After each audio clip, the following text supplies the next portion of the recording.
Warning, the Stone Age Gamer includes a lot of bad language. Cover your mother***ing ears.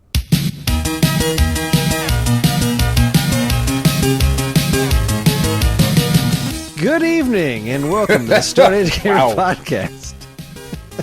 I am Kris Randazzo, king of segways, and joining me tonight... Segways.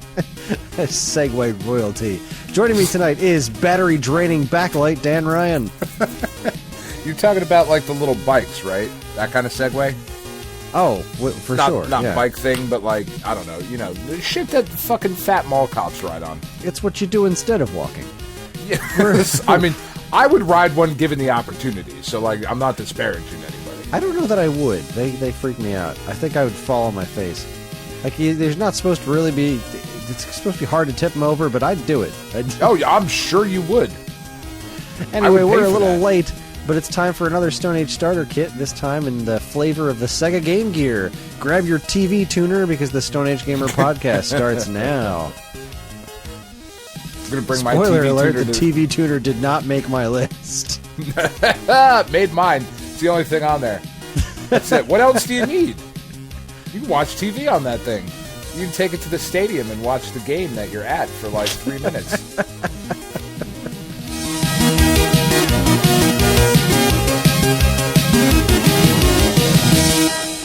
Hi, everyone. This is episode 376. It's the week of September 17th, 2021. Is it 376? Good God, yeah? Kris. Yeah. You could listen to our show for like one episode a day for more than a year. That's absurd. I don't recommend doing that, but I also highly recommend doing that. Somebody should do it. Somebody should do it for a whole year and then let us know what happens to them afterwards. Do you still like us? Are we as funny as we think we are? How many things... Do you still like being alive? Do you still like video games? How many things have we contradicted ourselves on completely? Be like, well, in episode 7, you said that Street Fighter 2 was a pile of shit. And then in episode 94, you were like, it's not a pile of shit. Who would say that? A fucking knucklehead, that's who. Knuckleheads. Oh, it's my favorite word. Who's the knuckleheads? We are the knuckleheads. Like, said correctly... Gang for you, Lana. Oh, it's so good. Said correctly, though, knucklehead is like the most offensive shit somebody from Jersey can call you. It is definitely it's insult royalty. Oh my, because like, if I get royalty tonight, you really are. This is a very regal episode. If it's all purple and gold and shit, it's very odd. If I get to the point where I'm calling you a fucking knucklehead, like things have taken a turn, and we should not be friends. You know what I mean? Like, I don't know why that word. Like, anyway. So what's new, man? How you doing? I'm doing all right, man. It's Psychonauts 2, man. This game, holy shit! Like I've playing through this game, I fully understand why it took 78 years for them to make the sequel. It is just profound and personal and sweet and touching and creative and interesting and all of the things that it could possibly be. I fucking love it to pieces. It's so good. It's so good. It's on PlayStation 4, isn't it? Yeah. There is not a native PS5 version, so it doesn't get like haptic feedback and upscaling and all of that shit. I'm just saying I have a PlayStation 4. God, man, should you play this game? Really should. I should play the first one too, huh? You really fucking should, man. I've played the first one. I haven't played through the first one. I haven't finished the first one, but I have played it. I rather liked it. It's just the way that it just jumps in right from the Rhombus of Ruin, right from the VR game. Like, the ending of that game is literally the beginning of this game. And just the journey that I have gone on so far is so incredibly touching and sweet and insightful. Like, man, every time you said that there was a good recap Very good. Right? Yes. Very good. Like I would like to play the first one, but also I mean I'm not going to play Rhombus of Ruin. I don't have access to VR. Right. Yeah, no, the recap is brilliant in the beginning. And is the first Psychonauts available like in a fancier version than like I have it on Xbox? I could throw it in my 360 and see what happens. Or no, I've purchased it a few times. The PS2 one, it's been re-released a couple of different times, like PS3 and PS4 and whatever. But it's not like an upgraded, like new visuals and shit. Like it's just a playable version of it's emulated, basically. Well, I'm sure it looks nice on the PS4, right? Oh, sure. I mean that, but nothing where it's unplayable on the 360 or even the original Xbox, which is the way that I played it. Yeah, you know what? Maybe I should just play it on my original Xbox. All yeah, my original Xbox controllers are sticky. Are they? That's weird. The rubber on the analog stick is like the old disintegrating melty rubber. Yeah. Yeah. I'm just going to look and see how much it is on PSN, because I'm sitting right next to my PS4 that our lovely listeners provided $5 for me. So $10, something like that. I'm like really low battery on this controller, I think. Oh goodness, how dare you? Yeah, it's just change the battery. Oh, charge the battery. I can't read because I'm on this weird angle here. Anyway, go on about Psychonauts while I plug this in and make things happen. No, it's just so in the first game. You meet the legendary agent, Ford Cruller. And Ford is like the Albert Einstein and Jace looking dude. Crazy white hair and whatever. And in this game, you find out why he is crazy. And it is just such an incredibly well thought out, and again, like, it's deeply meaningful. So, spoilers, I'm going to go ahead and spoil it.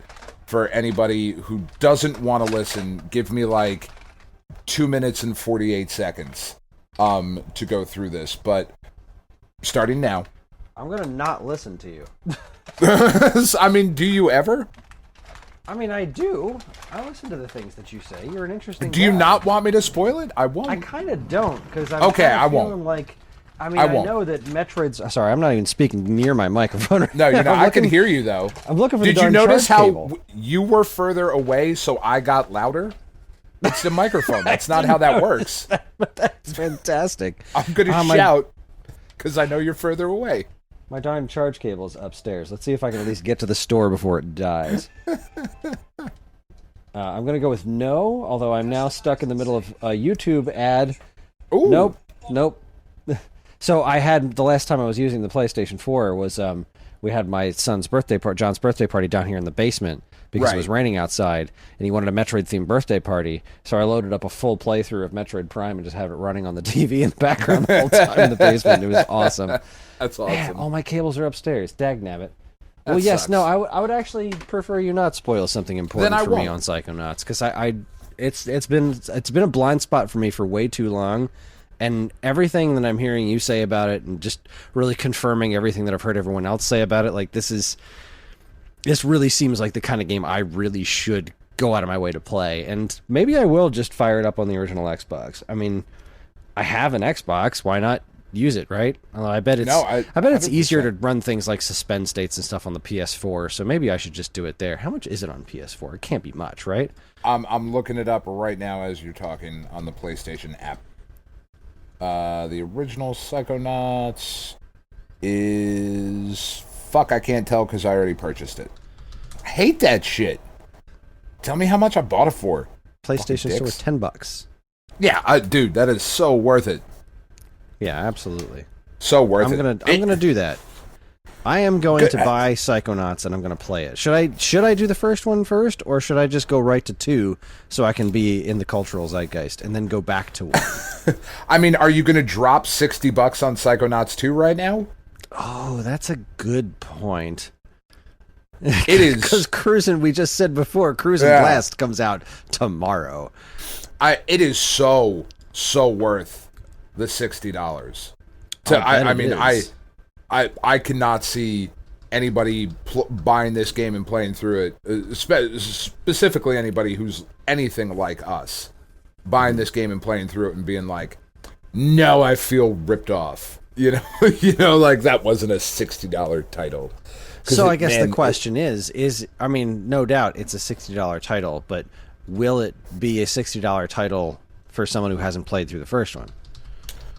Like, is that knowledge of the original game question. Will that affect my enjoyment of it enough to make that seem like a... Boy, why can't I find this game? I just went to Best Buy and typed in Psychonauts, and it's only showing the digital Xbox one. I don't think so. And the reason that I don't think so is because the stories that they're telling, when you enter all these other characters' minds and you're going through these different things, they are very, very relatable stories. Obviously, you're not like a circus performer and whatnot who like finds out you're, psychic and whatnot. But the stories themselves, like the issues of Raz and his family and the things with the other Psychonauts as you were going through and, kind of fixing the original members of the Psychic Six, they're just very, very relatable stories of, loss or tragedy or... hope and all of those emotions that we feel. It's very similar to, did you see the Pixar Inside Out? Oh, yeah. Right, so you watched Inside Out, and when you see that movie, you go, my anger doesn't necessarily look like that, but I fucking understand exactly what they're telling me in that moment. And I could tell you, like, I could make the connection to what my anger would look like, or my sorrow, or my joy, or whatever it would have been. Like, it was so deeply personal for the creators, but those personal stories were so relatable that it made that connection with the audience very, very easy. So I do think, even if you haven't played the first one, I do think you would find that sort of catharsis within playing it. Did you realize? I'm very much listening to what you're saying. It was just kind of a did you? But I'm know also that this watching game YouTube videos about food. So no, this game's not available physically. Psychonauts 2? Yeah. No shit. The only way to get physical copies were if you were a campaign backer on Fig back in 2019. I had no idea. Because I'm looking on like Best Buy and stuff like, oh, well, where can I get myself a physical one? And it's just not coming up. Like, I can buy it digitally, like, okay, but, if I'm going to drop $60 on a game like this, I'd kind of like to have a little something to throw on my shelf. Sure. And there is nothing. I get that. That's odd. At least there's nothing right now. It says that Double Fine has confirmed, quote, physical copies are being produced for our Fig backers, but will not be available for wider retail. There may be paths towards something post-launch, but I also can't make a promise on that either. We're definitely aware of the interest. Yeah, I mean... Smells to me like a limited run situation. Limited run, yeah. All right, then I'm okay with waiting. I'm going to hold off. I think I'm going to work on the first one. No, that makes sense to me. And, me, I am not a physical game collector by any stretch of the imagination anymore. I would buy this game physical again, to have it. You buy the ones that mean something to you. Yeah, and Tim Schafer really is just. I don't know that he's the most important voice in video games right now, but I feel like he is. He has put something really, really special out into the world, and I'm very interested in trying it because of all of the praise that it's been getting, and it's a modern game that's a little different from seriously, between that and No More Heroes 3 are really, really interesting me of new proper games to play. I've heard a lot more overwhelmingly positive stuff about Psychonauts 2, obviously, but No More Heroes 3 has been... The reviews for that one have been really interesting in that it's supposedly just it's kind of janky and kind of busted, but in a punk sort of way. it's all part of the game's charm, which is also surprisingly fulfilling experience to play. And having never finished the first and second one, or Travis Strikes Again, like, right, that's another thing I'm thinking, like, boy, wouldn't it be neat if I was able to really finally dive into these, because I loved the first one and I just never got anywhere in it because I was always too damn busy to really play through it. And here we are on the precipice of Metroid Dread, which is going to definitely take my time, and Cruisin' Blast comes out tomorrow, but it's all of $40, so I think I might actually just jump right out there and grab this one. And it's a racing game. Exactly. That's not going to eat up my mental bandwidth. No. But I'm also still working on Axiom Verge 2. That's another one that I really need to continue to put the time into. So the one thing that I think will definitely, if you're on the fence at all about Psychonauts 2, and obviously you're not, but even if you were a little bit on the fence, there is a power that you get about halfway through the game, where you basically create a projection of yourself. There's, and I don't want to say anything more than that because it's a very important part of the story. When you get this power, but when you get this power up, you draw into the world a 2D, like a flat version, a Paper Mario version of yourself that can then assist you with different tasks in the levels and like puzzle solving, and you can go back and get items that you couldn't in previous mines that you were in. And that Raz is voiced by the same actor who does Zim, right? Yes. The projection of yourself is voiced by Gur. Oh, and it is, that's wonderful, so awesome. Like, because you'll point this little projection to like go over to a thing, and in Gur's voice it'll be like, I'm gonna go stand over here now, and it's just like, it's awesome. It's awesome. Like, playing through that, Gur's voice popping out of there, I was like, yep, that was worth the $60 alone right there. So again, thank you, Matt. Love you. Appreciate you. This is amazing, and it has made a big difference in my life. That is phenomenal. It's so good. It's so good. It's so good, man. I'm so realizing excited now that I definitely have to update my little Amazon Christmas list here. For sure. Because there's so many games. There's so many freaking games. Like, I'm not getting WarioWare, but I'd love to have it. Sure. I'm on the Best Buy. I'm on the Best Buy page. I looked for Cruisin' Blast.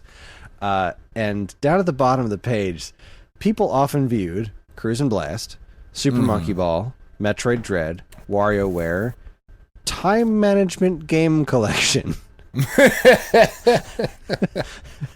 Yeah, that okay, tracks. I'll bite. 6 games in 1.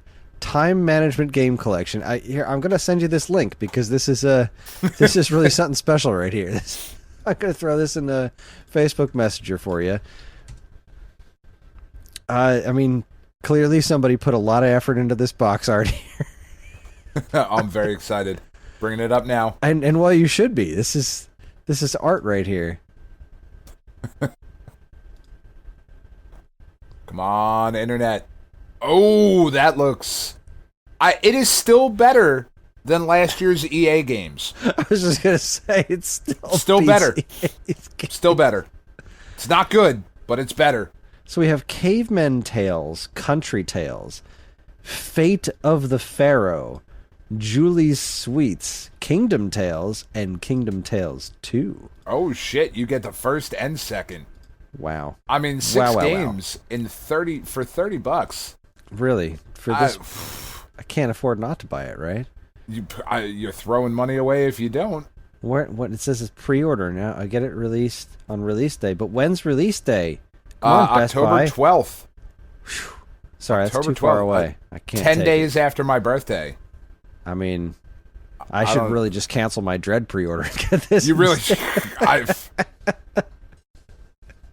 It doesn't even seem smart not to. Yeah. GS2 Games, I mean, they only make bangers. So. Oh, crap. Advance Wars is coming out, too. Yeah, I've got a really busy year ahead of me. Like, I really got to focus on things. If I'm going to get through Psychonauts this year, I really got to get that done, because I want to get Axiom Verge done before Metroid. Axiom Verge, I've trying to work my way back into it. I put a little bit of time in it in the last week, and now that the kids are at school, I can find a little bit of time here and there to really put into it, and it continues to be excellent. So if I can finish, the Dread's not going to take me long. I'm sure of it. Sure.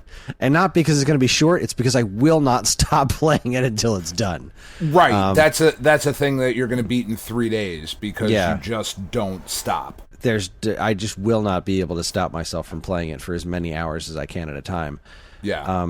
But then I have, if I do Axiom Verge and I do that, then I'll have time to tack the original Psychonauts before I get to Advance Wars 1 and 2. Because that's not till December. Right. And like Mario Party's coming, but whatever, I'm just buying that to play with the kids. That's not going to be eating away from my actual game time. So, all right, okay. I gotta turn off my PlayStation now. It's sitting here making ambient PlayStation noises in the background. Which are lovely. They are really quite lovely. I'm not going to lie to you. There you go, PS4. You lovely machine. I'm going to use you this year. I am going to use you to play Psychonauts. That's what I'm going to do. That's right. I am making some New Year's resolutions right now. Hopefully, I can play Psychonauts 2 next year. My fingers are crossed that there will be a physical release next year, and I'll use that as an excuse to get Psychonauts 2. Either that, or I just won't be able to, I'll love the first one so much I won't be able to not play the second one. Right. Or just, it'll just sit there next to my copy of Ori and the Will o' the Wisp. Because I love the first game, bought the second one, haven't touched it yet. Yeah. So what else besides Psychonauts? What else have you been up to? Anything interesting? Apart from Psychonauts, I was kitten sitting on Saturday night. That doesn't sound nice to the kittens at all. No, it really wasn't. No, so I had sitting on cats. It's awesome. I had Raz out here in the office in the Jose Canseco Executive Annex, and we're sitting here, and I had to be quiet and just kind of sit with him. And Tiff she needed a break. All right, sure. I'll hang out here with him and whatever. And he's sleeping, and got the heating pad going for him and checking on him every couple of minutes. But I sat down and I was like, I'm gonna beat Mega Man 2, and I did.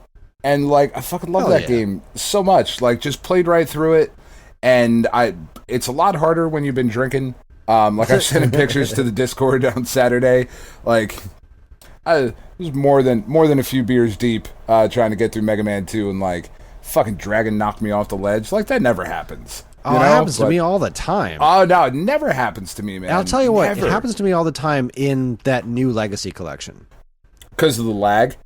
There's lag in that freaking collection. I'm so glad you said something. I thought I was crazy, because there's no lag when I play the stuff on Nintendo Switch Online.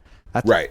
Freaking perfect. But just that freaking collection right there, it totally has lag. It was driving me crazy. Yeah. I fell off one of those appearing block puzzles in Mega Man 3, and I was like, whoa, I can play this game in my sleep. What is going on here?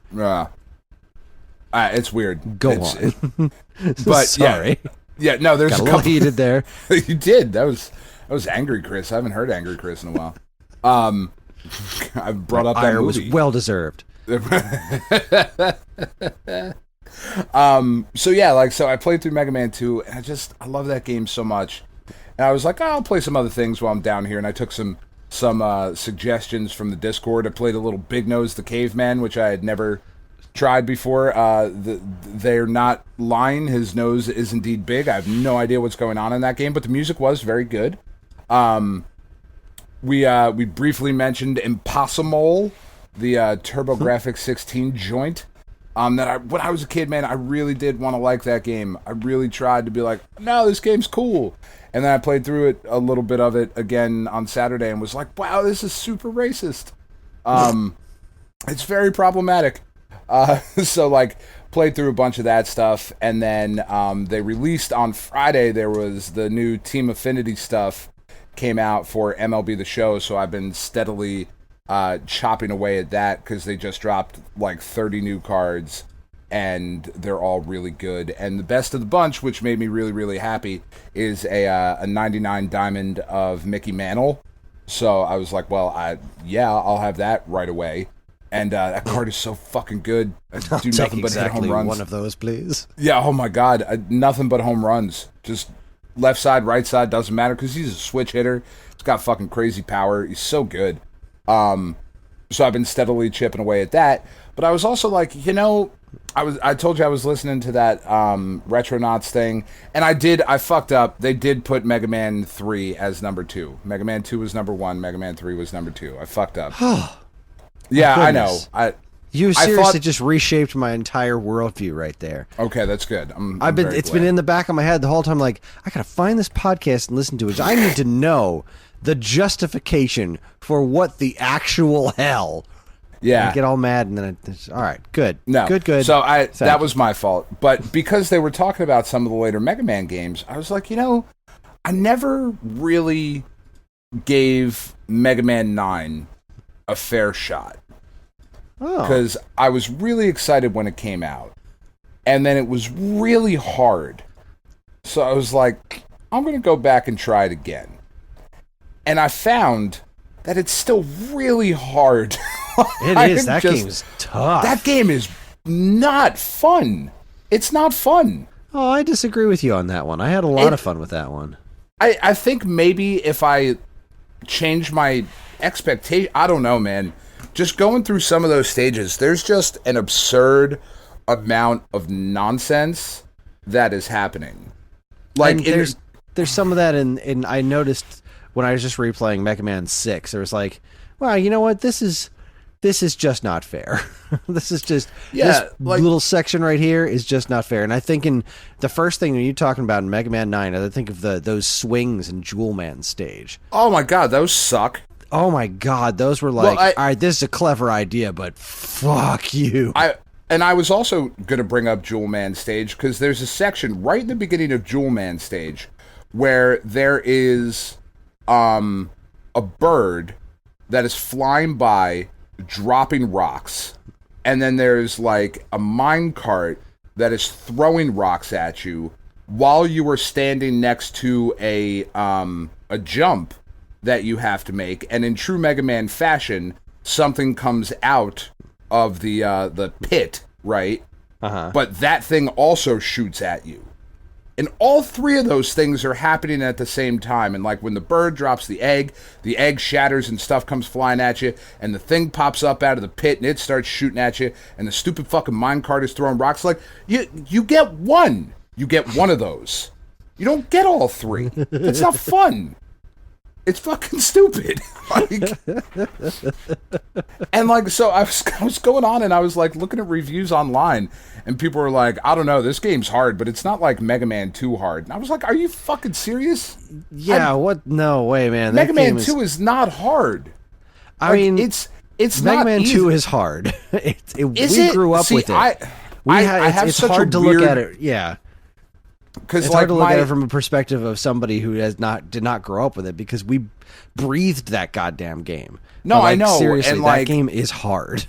I know I got to a point where I was like I said, like the world record is 28 minutes or something, or 26 minutes, and I was like 2 minutes behind that.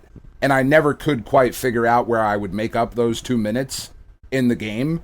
But I could beat Mega Man 8 or Mega Man 2 in under a half hour. That game is never been, but even when I was a kid, I don't remember that game being quote unquote hard. Oh, I do. I remember, dying at that dragon a handful of times and trying to figure out the boss order and stuff. Well, I remember playing it on hard and it being hard.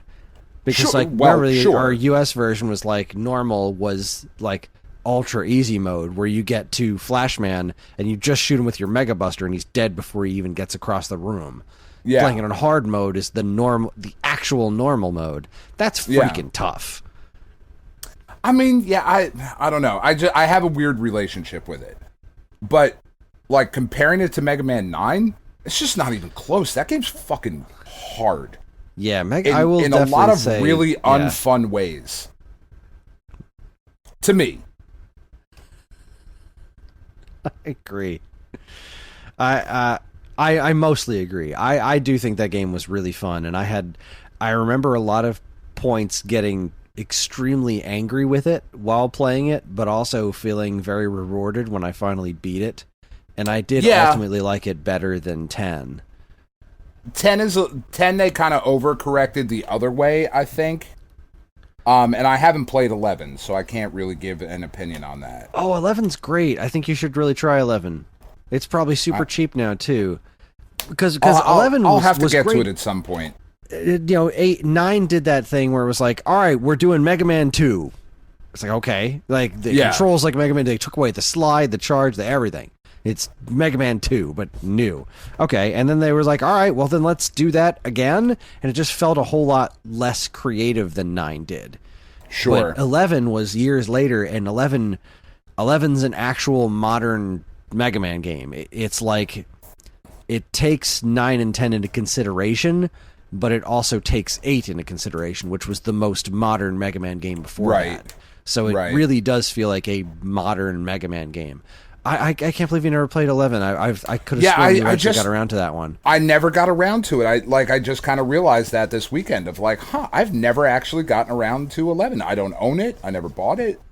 I don't know why. It's the highest recommendation. You should definitely give that one a try because it's it adds a whole new like system. It gives new powers. It's not chasing Mega Man 2 like 9 and 10 were. Like it is a new take on Mega Man, and I thought it was great. Well, all right. I will have to give it a shot. Yeah, I mean it's hard. It's a Mega Man game, but sure, sure. Like I don't mind, and you know me. Like I don't mind hard per se, as long as it's fair. Because I care about fairness. And you like things hard. I do. You know me. Other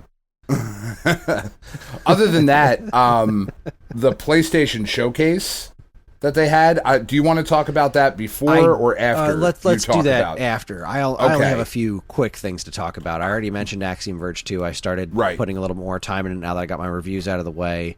Right. Oh my God. They just started talking about reviews for the next issue, and I'm like, well, I want to review a lot. Yeah, right. Like the whole darn list is like, I'm really hoping I get Fistafluffs because that game looks hysterical. So I've been trying to put a little bit more time into Axiom Verge 2. We just finished Mario Party 2 on Wii U. We had a game of Mario Party 2 on the Wii U Virtual Console, which I bought because it has suspend states. That's There's a handful of times we started up a game on the N64, and it's like, well, we could just leave it on for a couple of days, or we just turn it off and call it a night. And then it's like, oh, if I buy the Mario Party 2 on the Wii U, then I can just use the suspend state and then come back to it and finish our game. So we did that, and it's Mario Party, whatever. Yeah, it's fun with the kids. I'm not playing that game for fun in just about any other setting. Like, this is just for fun with the kids, and even then it's like the whole time Karen is angry because the game's so unfair.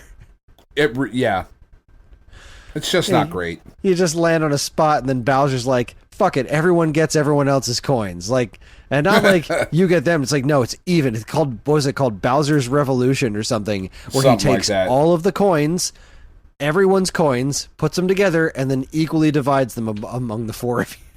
It's not cool. That's brutal. It's not cool. Harsh. So and again, it's fun. We're having stupid fun as a family, and I enjoy it. But I cannot imagine that being fun in any other setting outside of kids. Like, I wouldn't want to play that with my friends. Like, I just no.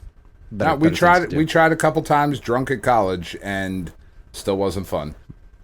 Yeah, and like we used to throw dishes out of our second-story apartment window to watch them break for fun. But that's legitimately fun. No, that was great. That's blast. a good time. You don't even have to be drunk for that. That's just discusing them out of the door and like trying to get them through, which is really hard. I don't know if you know that, but trying to throw a plate from your living room through your front door out into a courtyard while inebriated is not safe or easy, but a lot of fun. I'm glad you're here to tell me these things. I was totally going to try doing that exact thing tomorrow. Man. Yeah, no, I know you were. You got to get around that hallway, too. You got to curve that shit. The only other thing I did was I spent a bunch of money at Box My Games to buy a bunch of repro boxes for my NES games, and I've bought from them a handful of times before. They're great. Their boxes look just enough like the real thing for it to be like look nice on the shelf, but they also are definitely reproductions. Like they're not quite right. Right. Which is kind of what you want, right? Because otherwise people would buy them and then try to pass them off as the real thing. Right. And they most definitely are not. So I wound up exchanging a bunch of them. I just sent back out today. A couple of them came to me, like I did a bunch of black box games, and some of them came to me with the wrong, they looked like the European versions of the sides where the words weren't in italics. And I was like, this ain't right. I'm sorry. No, like, can't have that. It's got to match the rest of them. And the other ones that I kept, even though they don't match, were some of the black box ones where the Nintendo Entertainment System logo is a slightly different size than they are on the legitimate black box ones. Okay. But they don't look terrible. They kind of drive me crazy, but I'm using them as like motivation to eventually sell off some stuff I don't need to get the stuff I want, which are those black box games, which are stupid expensive, but I have really the carts. I just want the boxes for them. So in most cases, I have the carts and manuals. Like I got Donkey Kong Jr. Math cart and manual. I will never buy that box ever. That repro box is more than good enough for me in that department. As well, it should be. Like that is an absurd one to go after. I feel unless you get a crazy good deal on it. Yeah, unless I find it at a yard sale for like $5, but like that game's awful. All I want is to look at it, and like I'm never going to play that game because it sucks. But it's neat to look at, and the repro box has the artwork on it, so I'm in. But outside of that, I finally got it like and I can tell what they all are. You can't really tell if you don't know what they are, but I got a box for like Ninja Gaiden 1. I'll get that eventually, but for now, this is good enough. I didn't get a box for Ninja Gaiden 3 because I hate that game. Because fuck it's just 1 and 2 next to each other. They're great. But I did a couple of other ones, like because I have them grouped together by publisher on my shelf because they tend to look really nice like that, except for when they fuck it up. And I didn't even think to check beforehand what the boxes for Solomon's Key and Rygar would actually look like. I just assumed that if they're from a certain era of Tecmo games, they're going to match the other ones. And Solomon's Key almost does, but it doesn't have the red at the bottom. And then Rygar, for some goddamn reason, has the little Rygar icon underneath the title, whereas all the rest of them have the icon at the top. That's super annoying. I was like, fuck you. So, of course, I look up. I was like, I mean, did he just mess these up like the other ones? Like, is there something wrong? Like, not that he messed them up. Like, he got the artwork from somewhere, right? And so I looked it up. Like, no, that's what the real box looks like. God damn it. It was very, very nice. Exactly. I was thinking the same thing. The HH button. So it was very, very nice to let me do the return to exchange those. And like seriously, what I should be doing, what the logical thing to do, since I work for Stone Age Gamer, is to be working on bit boxes because 100%. They are more usable than the cardboard boxes. They look uniform because they all have the same, like they're modern. They're printed to look uniform. They are a much better solution than what I'm doing. But I'm so deep into the weeds of what I'm doing, I can't turn back. I'm past the point of no return. So I'm going to continue doing what I'm doing here. But it's been really fun, and I'm so much happier with my little wall of games over there. I've been moving it around and stuff, and I'm getting ever closer to painting these, walls that look like old teeth. I'm like, I'm hoping to get the painting started like next week, fingers crossed. But that's pretty much it as far as what I've been up to. Now, real quick, before we get to the PlayStation thing, Jedi Fallen Order. Yes. Yes? Okay. Yes. I was putting together my Christmas list while you were talking. I was throwing some things on my Amazon Christmas list, and I got the Jedi Fallen Order. I was like, do I want this one? Like, is there enough single player? Not because it's an EA game, so it scares me of being like, oh, this is going to be rife with things that are going to try to steal my money. Nope. No. That is not in this game. It is a single-player game. All right, so what did I just add? Let me get your opinions on this. Where's my wish list? Where are you? Christmas list 2021. So I got Jedi Fallen Order for PS4. Mm-hmm. I've officially determined that I will be playing Doom Eternal on PS4. Okay. I'm done waiting for it to come physical on Switch. I have a PS4. I'm going to use it. Yes. Crash 4. Now I didn't like Crash 1. But sure, I haven't tried 2 and 3 yet, and I'm told Crash 4 was very good. Feel like, that's a Christmas list kind of a thing. I'm probably not going to buy it myself, but if somebody wanted to buy it for me, I'd be okay with it. The Sonic Colors. I've heard it's good. Edition. I would not get it because the Crash games have never been for me. But that's just me. I'd be willing to try it if it was a Christmas gift. Sure. Sonic Colors Ultimate.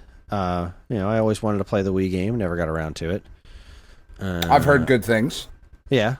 WarioWare, obviously, and No More Heroes 3. And then all of Jeremy Parish's most recent books. I wouldn't mind getting a copy of Street Fighter V for PlayStation 4 as well. Hat in Time is still on my list, as is Astral Chain, and then a handful of books. I do really think you would like a Hat in Time as well. I do. Yeah, it's been on my list for quite some time now. I believe you would enjoy that. Hopefully I will someday. All right, so let's talk about the PlayStation Showcase, because I have thoughts. I watched the whole thing live. Okay. Because I love you. I didn't even watch it live. I was driving home from work. Well, I missed the very beginning of it because I was in the shower, and then I caught up. The only thing I missed was KOTOR Remake. I mean, that's where you start. That was the first. So they started off with this weird commercial thing, the city where play has no limits, and it was a cool commercial, but the whole time I'm sitting there, I'm watching it with Tiff, and I'm like, is this just a fucking baller commercial for a chess game? Because this seems like a lot just for chess.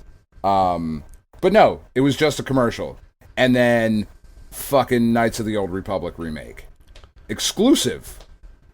Timed exclusive, but exclusive to the PlayStation 5. Yeah, that's big. Dirty. That's big. That feels big. Dirty to me. It does. That is the original KOTOR is such an Xbox game. But God, I could not. Chills while I was watching. I could not have been any more excited about that. It's strange to me that I felt nothing because I have never played KOTOR. So this may be an opportunity for me if it comes to PS4. It's kind of impossible to tell. Right. Because every conceivable detail of this was incredibly vague. So yeah. It's one of those kind of remakes that could go disastrously wrong. Oh, so sure. I'm going to remain cautiously optimistic. It does feel really dirty that it is a PlayStation exclusive. Because that just smells to me of just pure absolute. It smells like the whole Spider-Man thing in Avengers. It's just sorry, money. I will pay whatever it takes. Because we're just going to have this, and I get it, but it's how we feel about exclusives. I do, and I like the fact that it is just a timed exclusive. What was the game that Xbox did that with? That was weird. Tomb Raider or something like that. Wasn't that a timed exclusive? Yeah, Tomb Raider, and that felt game, really weird. Yeah, because that Tomb Raider is such a PlayStation thing. I know it's not exclusively a PlayStation thing, but it is kind of a PlayStation thing. And then it was like when Bayonetta 2 came out on Wii U. It's okay, no, but it's not where that should be. Put that somewhere else. Yeah, this is weird. So yeah. But awesome. I don't know. It being a timed exclusive gives me a little bit of thought that perhaps I've been watching a lot of the YouTube series What Happened. You ever watched that before? I Matt have McMuscles. So basically, he goes into. I like the name. Yeah, Matt McMuscles. He goes into these very interesting deep dives on what went wrong with games, and eventually he started doing movies too.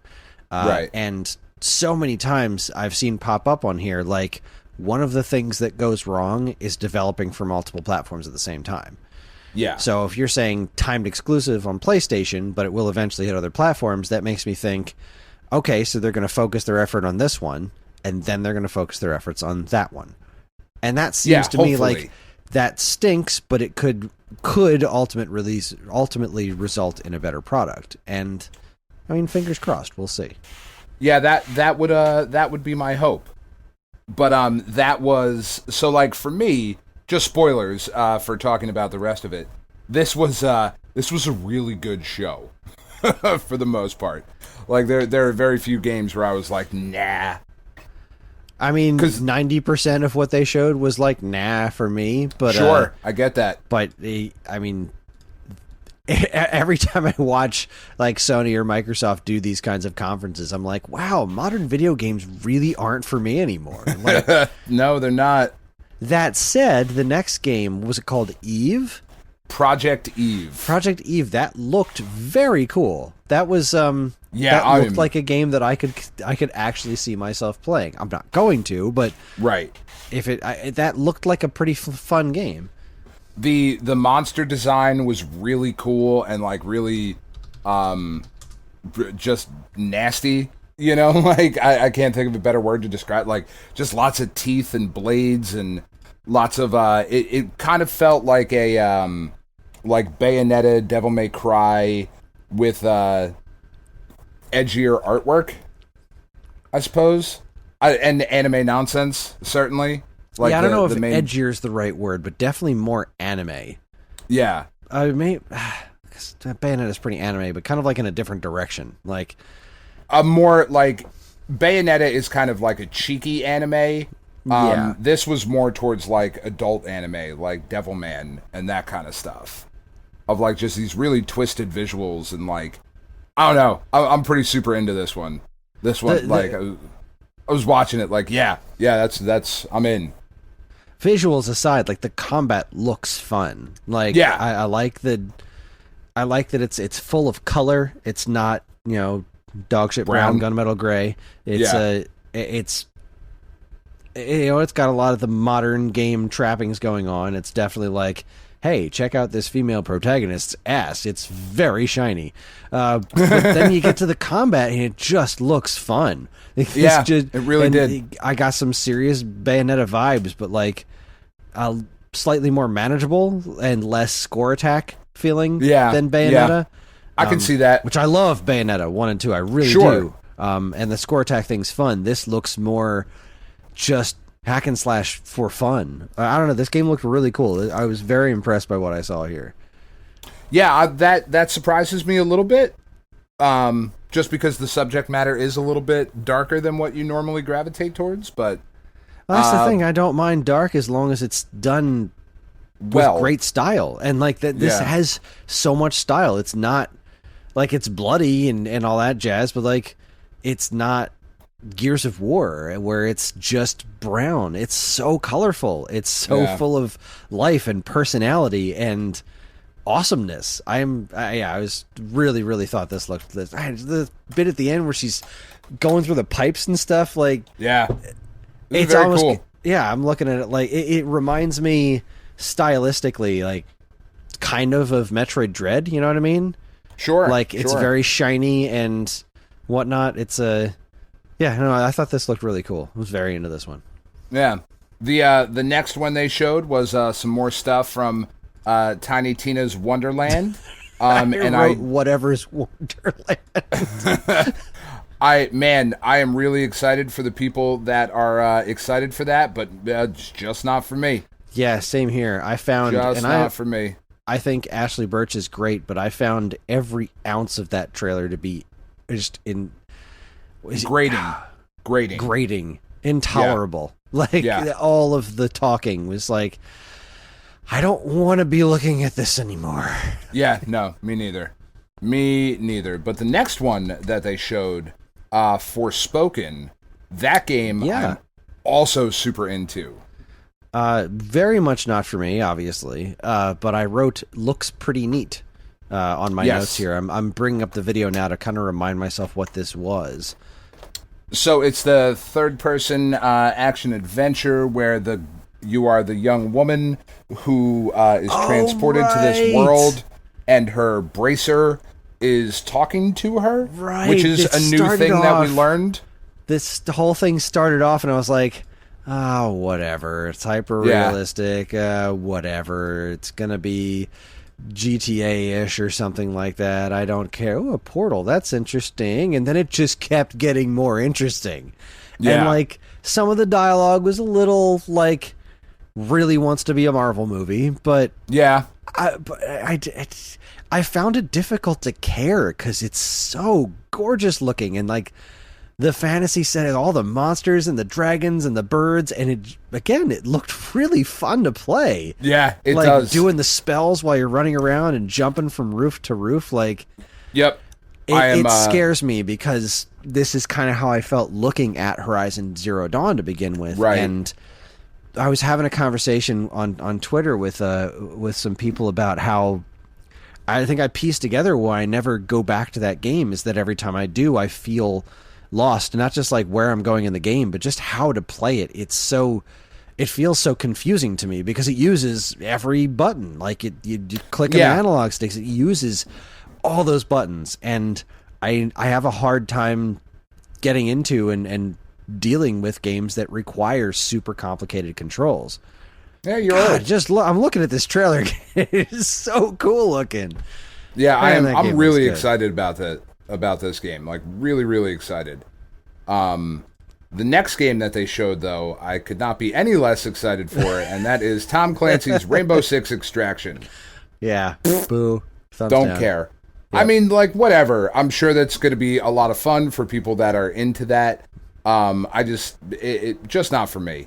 Yeah, no, that's exactly what I mean. From my perspective, I'm not saying it looks like a bad game. I'm saying, boo, not for me. Get it away. Yeah. You've shown me Eve and Forspoken so far. That's some really cool stuff. And then you got this next one, which I'm also not into, but I'm really happy it exists. Alan Wake Remastered. Just out of nowhere. This was announced before this, though. Like, they were talking about this earlier that day, I think. Were they? See, I don't know if it was leaked or anything. I saw someone talking about it, but I do think it's super cool that it's multi-platform. Like, I didn't realize. I always thought Alan Wake was an Xbox property, not that it was like a thing that Xbox enabled. Yeah, I did too. Like I thought it was an Xbox. You know what I mean? Yeah, I was in the same boat as you. I was very surprised to see this announced. Depending on price, I could be very excited for this. I mean, price is really going to be the thing. I still have my copy for 360 sitting right over there that I've never touched because it just doesn't interest me. It does not. Well, yeah, it doesn't. It definitely doesn't seem like a thing for you. But I was pleasantly surprised by this. And remastered is always good. I'll take prettier graphics. Yeah. GTA 5 and GTA Online coming to PS5 in March. I could not care any less. That was probably the lowest point for me during this. Because after this, it really, really kind of kicks off. Yeah, okay. I really hope that they put GTA 5 on the PS6.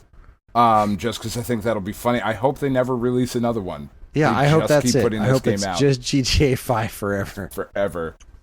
The next game they showed off was Ghostwire Tokyo, which is being done by, I believe, the original Resident Evil dude, Mikami. Is that it?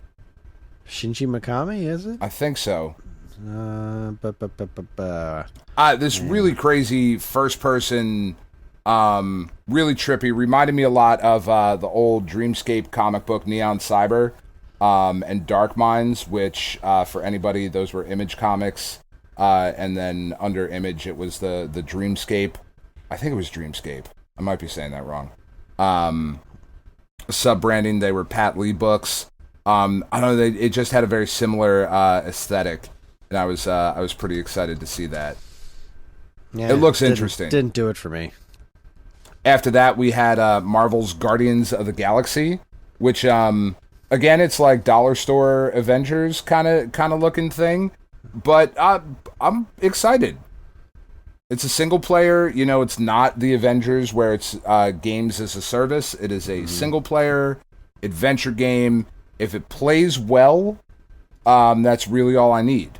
You know, I just need it to be fun to play, and I will happily jump into that world. I wish I was interested in it, but I'm just not. It's neat. Yeah. I find it fascinating that it's coming to Switch. I think it's going to be one of those streaming games, though. Oh, really? Which apparently those are fine. All right. I still don't understand it. Like they keep making them, so clearly they're doing well. I don't know, freaks me out, but whatever. That's fair. Then I don't care about Blood Hunt. I just watched it again. I don't care at all. Yeah, I don't know. I think it looks kind of neat. I think there's a cool idea there for like a multiplayer competitive type game with monster archetypes as opposed to soldiers. Like I do think there's a cool idea in there. I don't know if this is it, but good for them. Then there was some more Deathloop stuff, which that game is apparently getting 9s and 10s across the people board. Really seem to like this one. I remember looking at the trailer for this and being like, whatever. And then I'm hearing like people talk about like, oh, this is the thing, man. And apparently people have been wanting it for quite a while, and I don't think I ever remember hearing much of anything about it. And it doesn't excite me. I have not seen any trailer where I'm like, yes, that looks incredible. But maybe I'm wrong.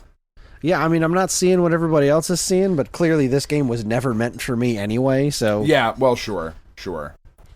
After that, we had Chia, a game before inspired that, you by got new... Kid Amnesia. Oh, Kid Amnesia. Yeah, that Radiohead shit. I don't Amnesia? fucking care at all. Oh, right, yeah. I hate Radiohead so much. Oh my god, do. it is Radiohead related. Yeah. I didn't even piece that together until you said it. I just saw Kid Amnesia. I don't get it. What the hell is this supposed to be? I have no idea, but it has Radiohead involved. I literally could not give a fuck less. I hate that band so much. I don't know. I have this is close enough to my War of the Worlds. I fucking hate Radiohead. I hate Radiohead so much.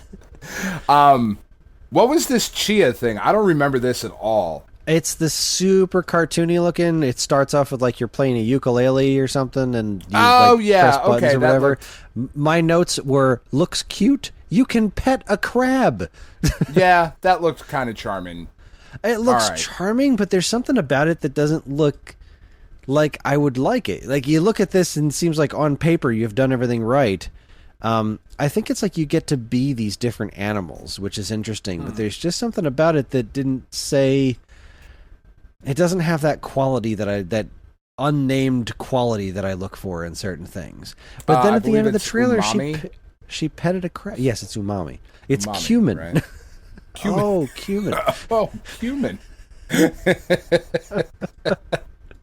Yeah, I don't know. This next one was... No, go ahead. Probably not for me. What was the next one? This was a really, really interesting announcement. Uncharted's coming to PC. Yeah. The Legacy of Thieves collection. So, Uncharted The Lost Legacy, which is the game not starring Nathan Drake, that is really good and definitely worth playing. And Uncharted 4, which was incredible because it was an Uncharted game.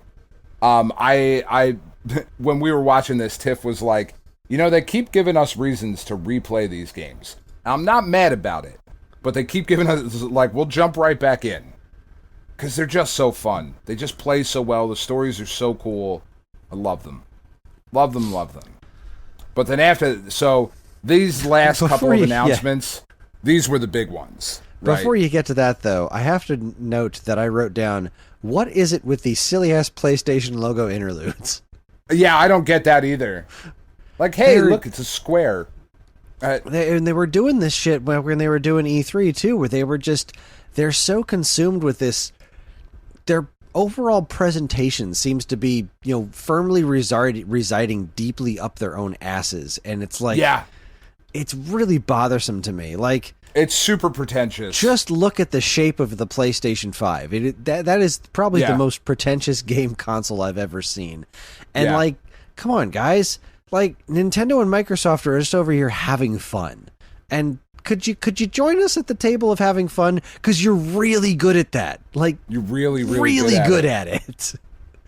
Yeah. You've got play in the name. Stop being so uptight, guys. Come on, have some fun. They're still the other thing is though is that they're still firmly rooted as an electronics company. That is somewhat pretentious. Yes. You know, like electronics manufacturing is nothing if not pretentious. So being born of that, you know, it's unfortunate but understandable, I suppose. Yeah, I get it. So the next announcement is finally Gran Turismo 7. Oh no. Oh wait, what was I'm going to do Gran Turismo 7 first cuz that's the one I care the least about. Oh my god. It's like, please stop already. I get it. Cars. They look like cars. It's great. It's not for you and me, but goddamn did that look gorgeous. Yeah, but it looked just like every other car game for the last like 2 generations. Yeah, I'm looking at it like, okay, you achieved photorealism like 10 years ago with cars. Like, but this is more photorealistic. I mean, it looks gorgeous, and this is the game that.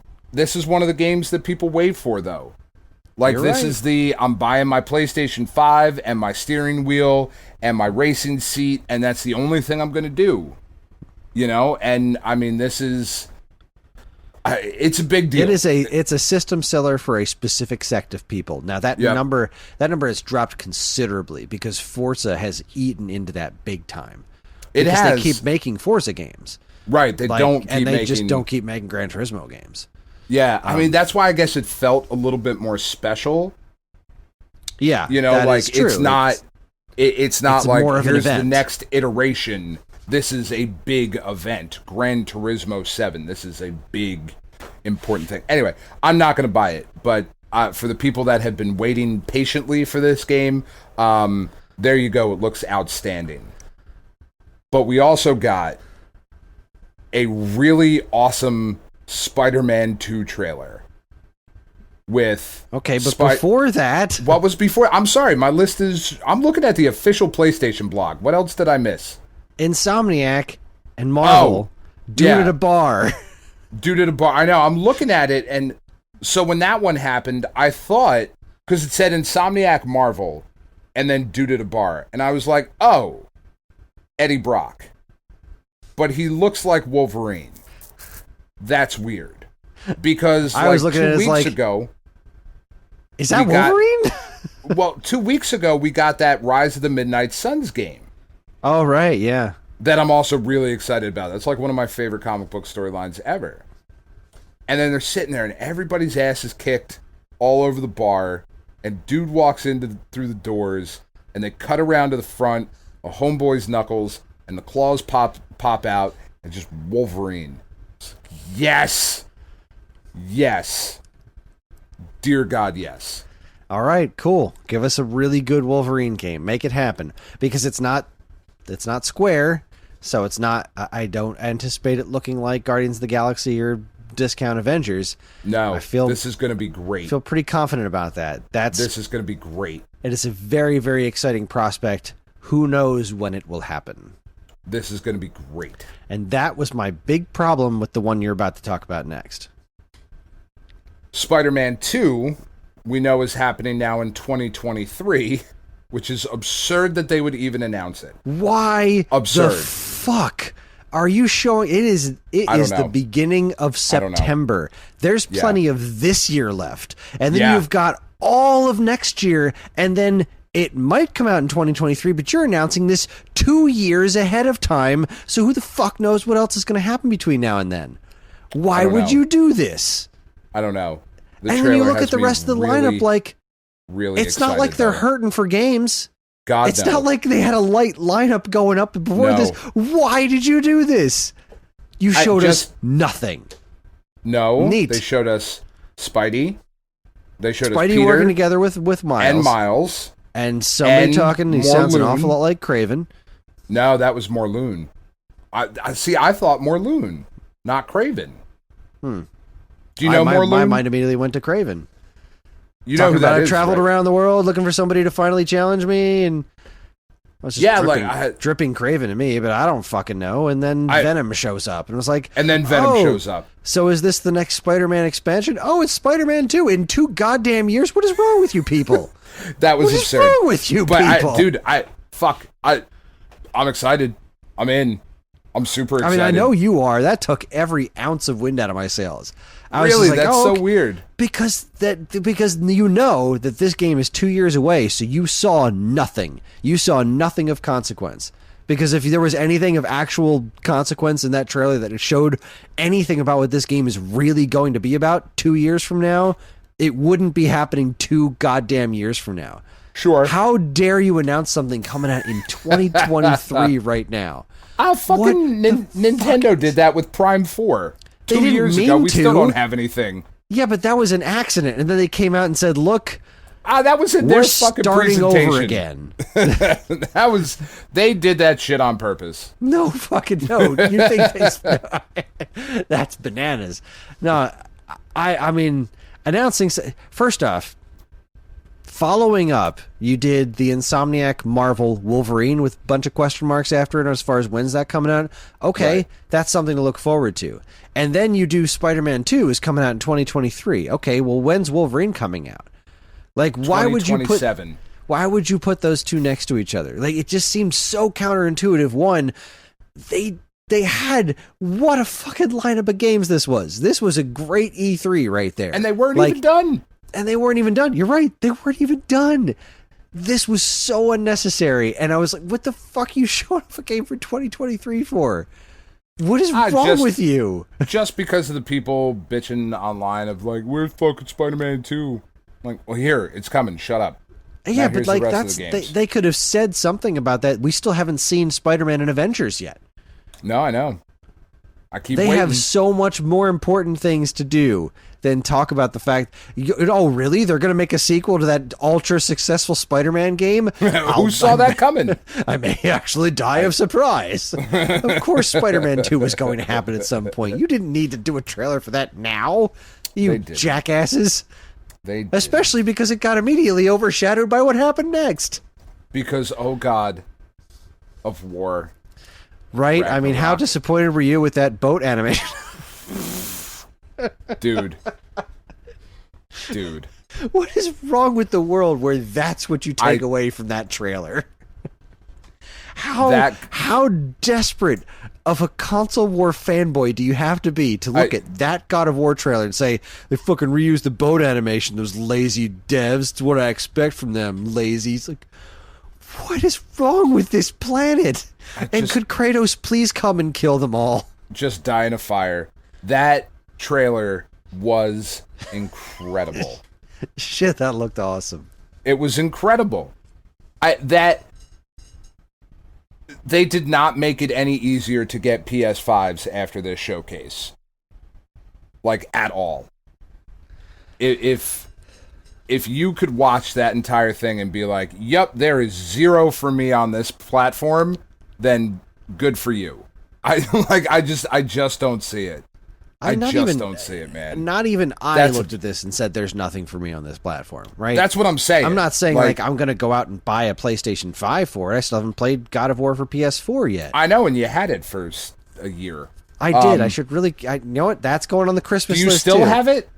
Or did you bring it back to me? I just looked over at my shelf. I don't see it anymore. I'm looking at it for PS4, Bubsy. Shut up. God damn. Don't stop. Stop talking. No. I don't care what else you have. Asshole. Horizon and Dark Souls. Fucking knucklehead. There you go. That's 50% of my PlayStation 4 collection is Bubsy games. That's where we're at. We've gotten a fucking knucklehead, Chris. That's where we've gotten to. We're calling that shit back to the beginning. No, dude. I haven't played God of War when you listen to me, but I own 2 Bubsy games. That's right. Fucking son of a bitch you are. God damn it. There's something wrong with me. There's so much like a magazine rack full of issues. It's fucking crazy. All right, God of War for PlayStation 4 is so officially much, though, on my Christmas list. No, you're not wrong. There is genuinely something the matter with me. Yeah, 100%. 100%. That I had the option to play God of War this entire time, and I actively spent more time playing that fucking Bubsy game than God of War. You did. And I should be locked up. It's absurd. It's fucking absurd. Shouldn't be allowed. Oh, man. When Thor is talking shit and, like, pulls the robe aside and fucking Meow Meow is sitting there, like, dude. And then ending the trailer with fucking the boy, come over here, talking like, just, I want to know more about Loki, who's me, but I don't know that that's me. You know, like, just all of that, and then going and finding fucking Tyr. It's like, holy, and then he stands up and he just keeps fucking standing up. It's like, dude, oh my god. Stop it. I can only get so erect. The shit's been up for more than 4 hours. It's ridiculous. There's something... See a doctor.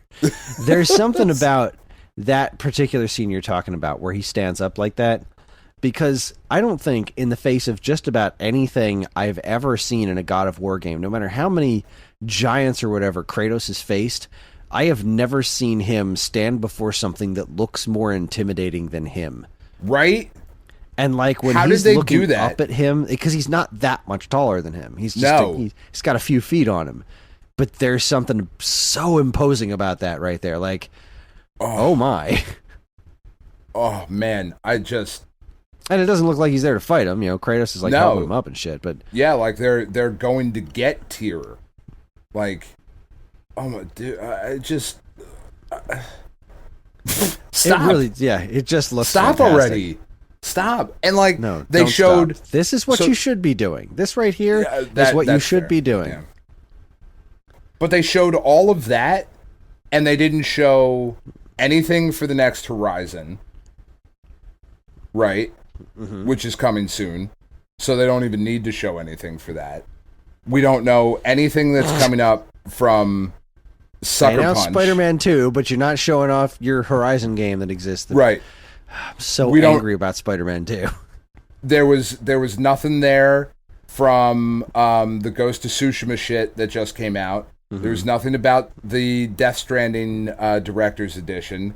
There were big games that are still coming out this year, or that have just come out that weren't even mentioned. There's stuff from their own internal studios that they're working on, stuff that they didn't even talk about. They didn't. There were no indie games shown, like none of the smaller stuff that PlayStation does. This was just. This was just big guns. This was just pulling out this was their E3 show. Yeah. And it was a damn impressive one. It really was. It definitely had a couple of missteps. Even the stuff that we didn't like, you could definitely tell why it was there. Like, of course, you're show GTA 5. It's the most popular video game ever. But yeah, I'm still just...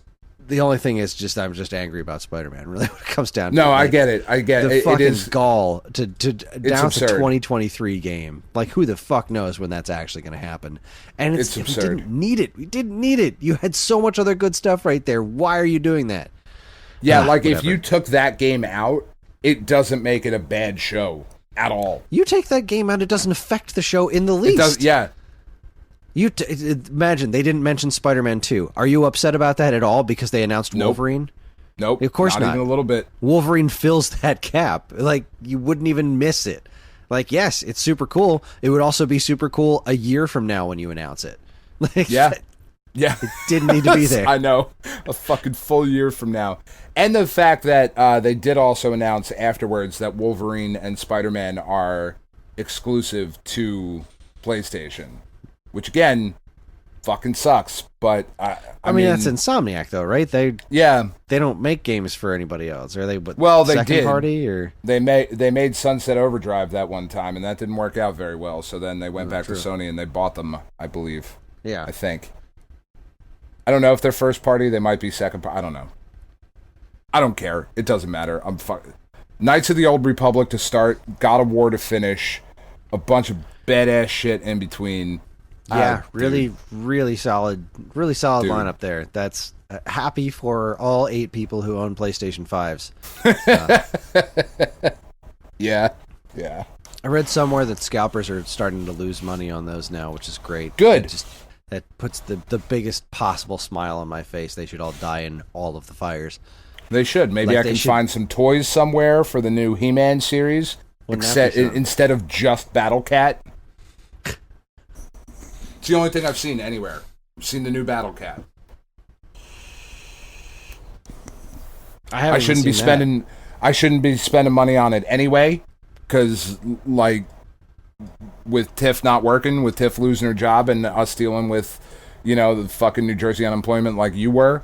Never got it, by the way. Never even. No, got I know. We're sitting here. We're a month into this. We're a month into her being laid off with no end in sight from NJ unemployment, which is fucking it. But because I shouldn't be spending money on He-Man figures, but goddamn it, if I saw He-Man or Skeletor, I would get them, because I know I'm never going to see him again. That's the world we live in now. If you see it, you better fucking buy it. It's true. Somebody else is going to, and then resell it. Here's something funny. And this is legitimately funny for all of the stress that I went through. The Zelda for the Morphling Amiibo. Yeah. Just readily available on Best Buy site. When I was looking up Cruise and Blast, I was like, oh, add to cart. Okay. Sure. Why not? It kind of makes me wonder if that's going to be do I take the chance? Do I cancel my pre-order for the Amiibo from fucking Germany or whatever it is and take the chance that it's going to be the same situation? Because on one hand, it could be. On the other hand, that's Metroid. This is Zelda. Right. I don't know what to do. I have no good answers. I know what to do. We should read some commercials. We should take a break, read some commercials. I need more water. I need more beer. And I also did not double check my prices on my Game Gear stuff. So we're just gonna base it off of what it was 2 weeks ago. Sounds good. That's what I'm doing. All right. Well, like Dan said, we're going to take ourselves a quick break, and when we come back, we're going to do our Game Gear Stone Age starter kits. We're both going to be drinking, except he's going to be drinking the real stuff. That's right. Juicy. You're listening to the Stone Age Gamer podcast from Geekade.com. Stick around.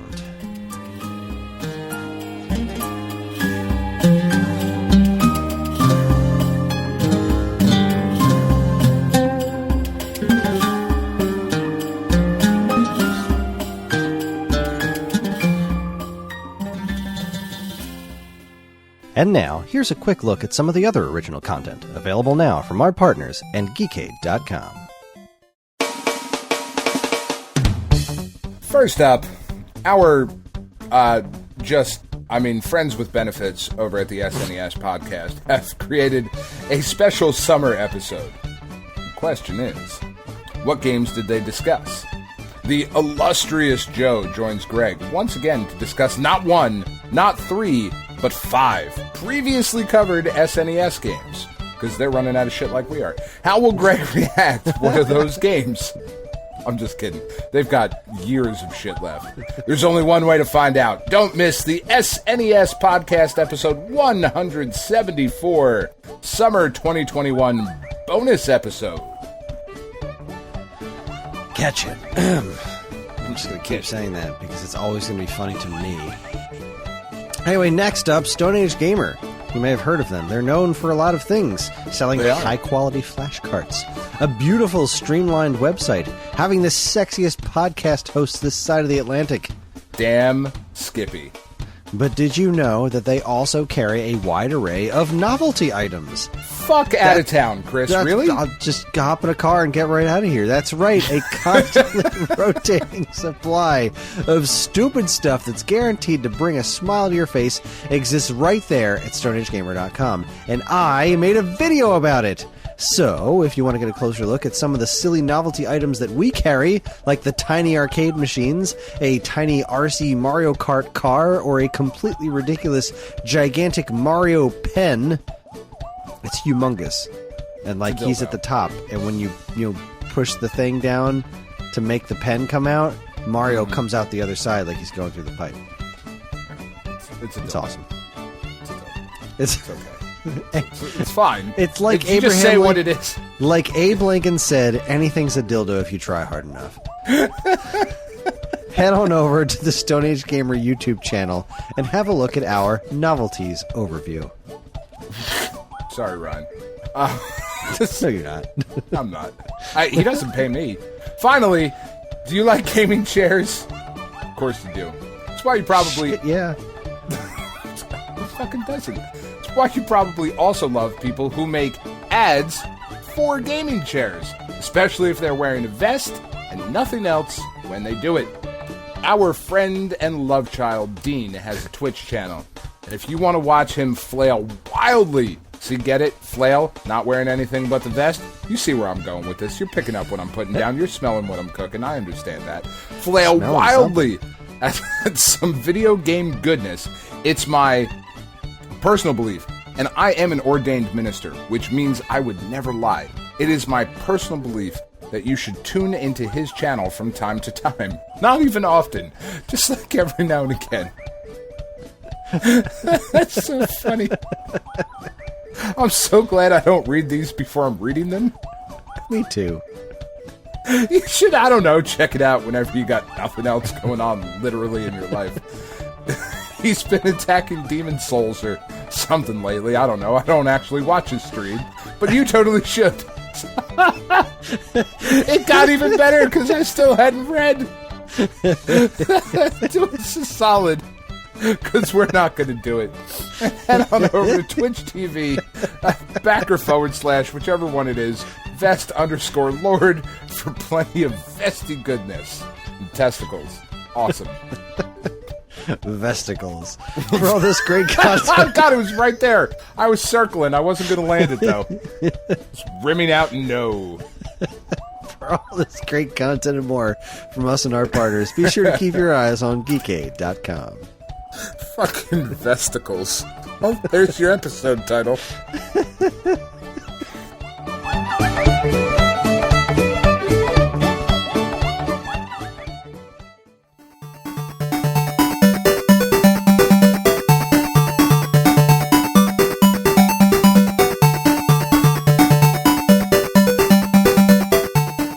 Hi there. We're ready to do the shit. Welcome back. We're going to talk about Game Gear games. If you had $100 to start a physical Game Gear collection and you didn't just buy a EverDrive Game Gear, if you just wanted to buy the cartridges based on current day prices, what would you get? So Dan and I both had a $100 budget, and because this is the Game Gear and we're only talking about collecting carts, not, complete, just loose carts, just there to have them and play them. I expanded into PAL and Japanese territory because, why not? It's region free. I didn't go Japanese. I went PAL and American. I had one Japanese one. Shaved $1 off the price. Oh, that's big. Yeah. That's big. All right, you want to start? We each have 10, so...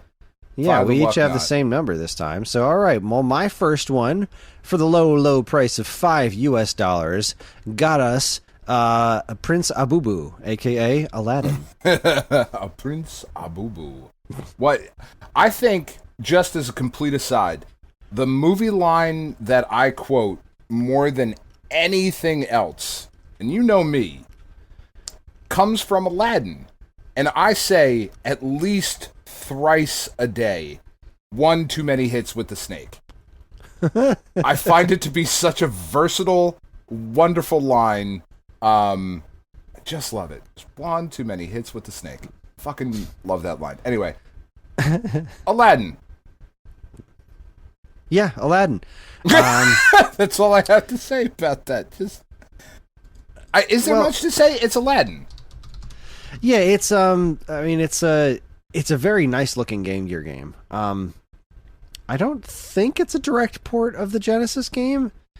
I honestly, I don't know the Genesis game enough to tell you for sure. I played the Genesis game at a friend's house and I didn't like it very much because while the game is gorgeous, It's definitely better looking than the Super Nintendo one. I didn't think it was as fun as the Super Nintendo game. Sure. I think that's kind of the general consensus, isn't it? No, most people just say the Genesis one's better, flat out. And I don't agree, because while, yes, it does look a lot better, I always felt it didn't feel very good to play. Like, it animates gorgeously. It's amazing to look at. But I just didn't think it was fun.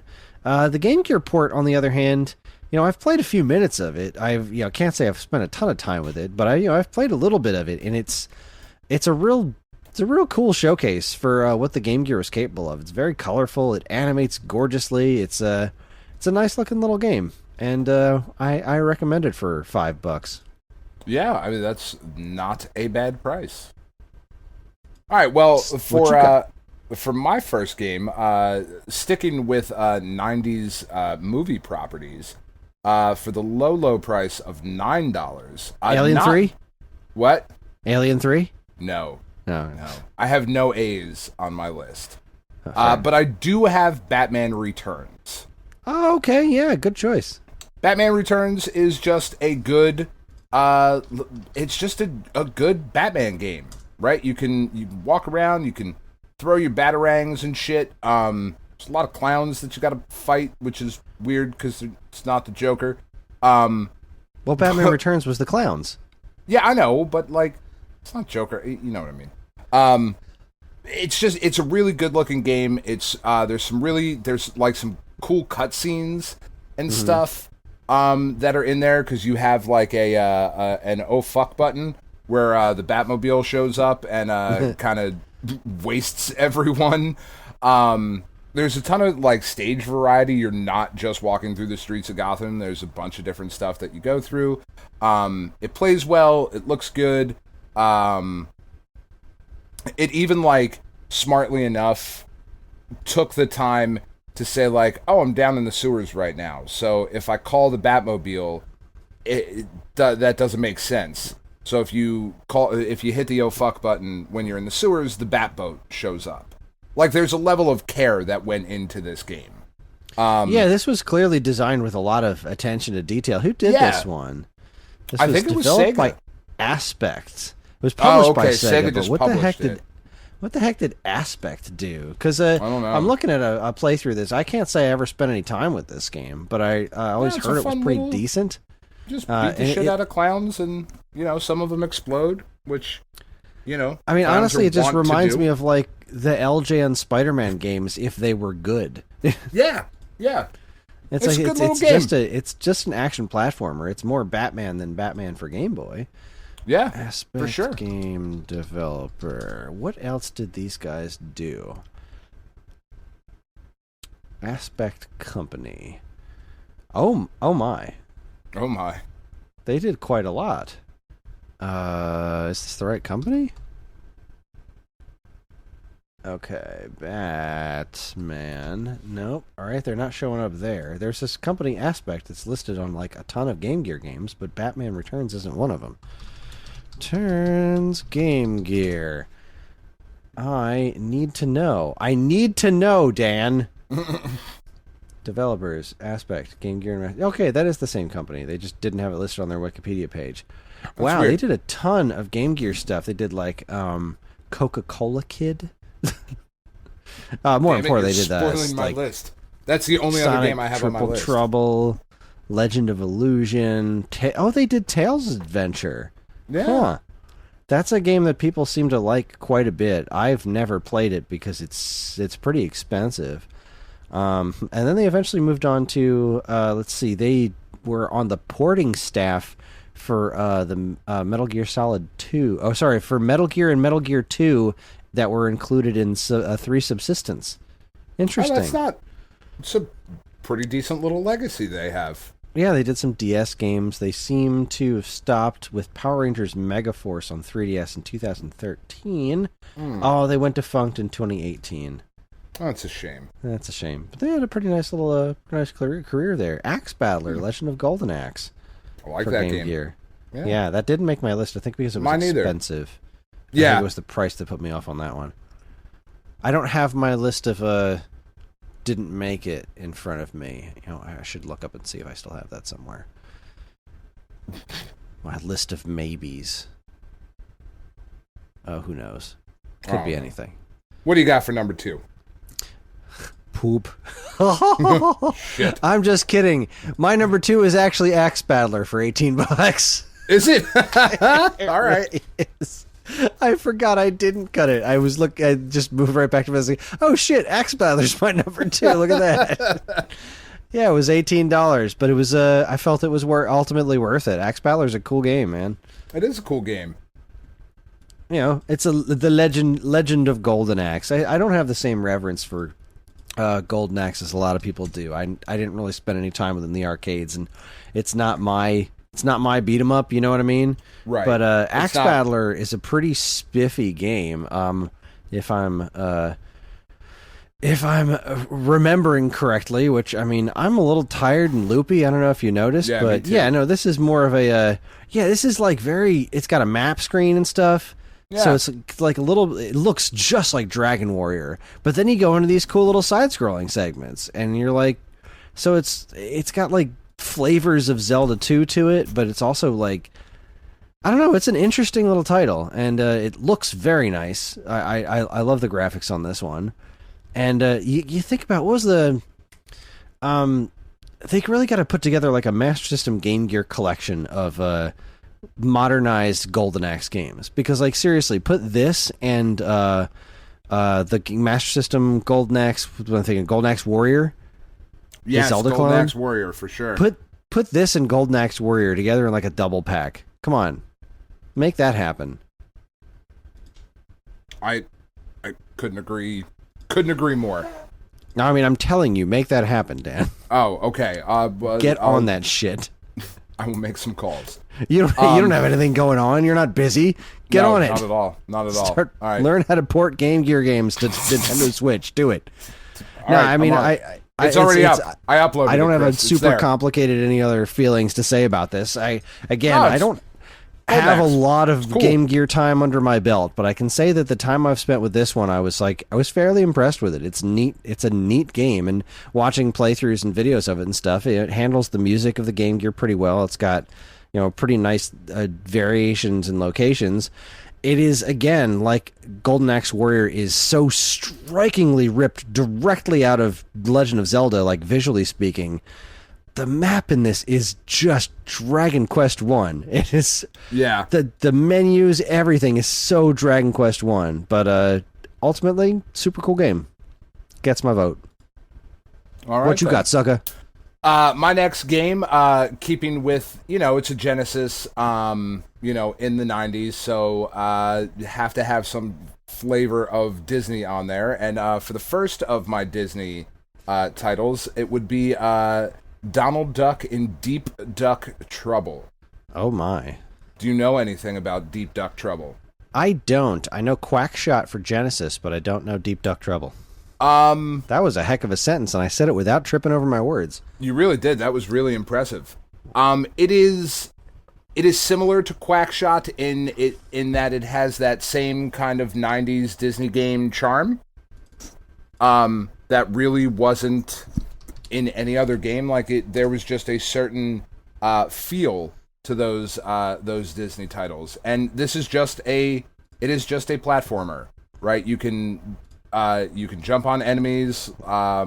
You can kick blocks that will knock enemies off of things, or show up power-ups or secret areas or whatever.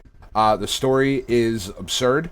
Uncle Scrooge has obtained a relic that has transformed him into a floating balloon, and Donald must return the relic in order to return Scrooge to his web-footed form.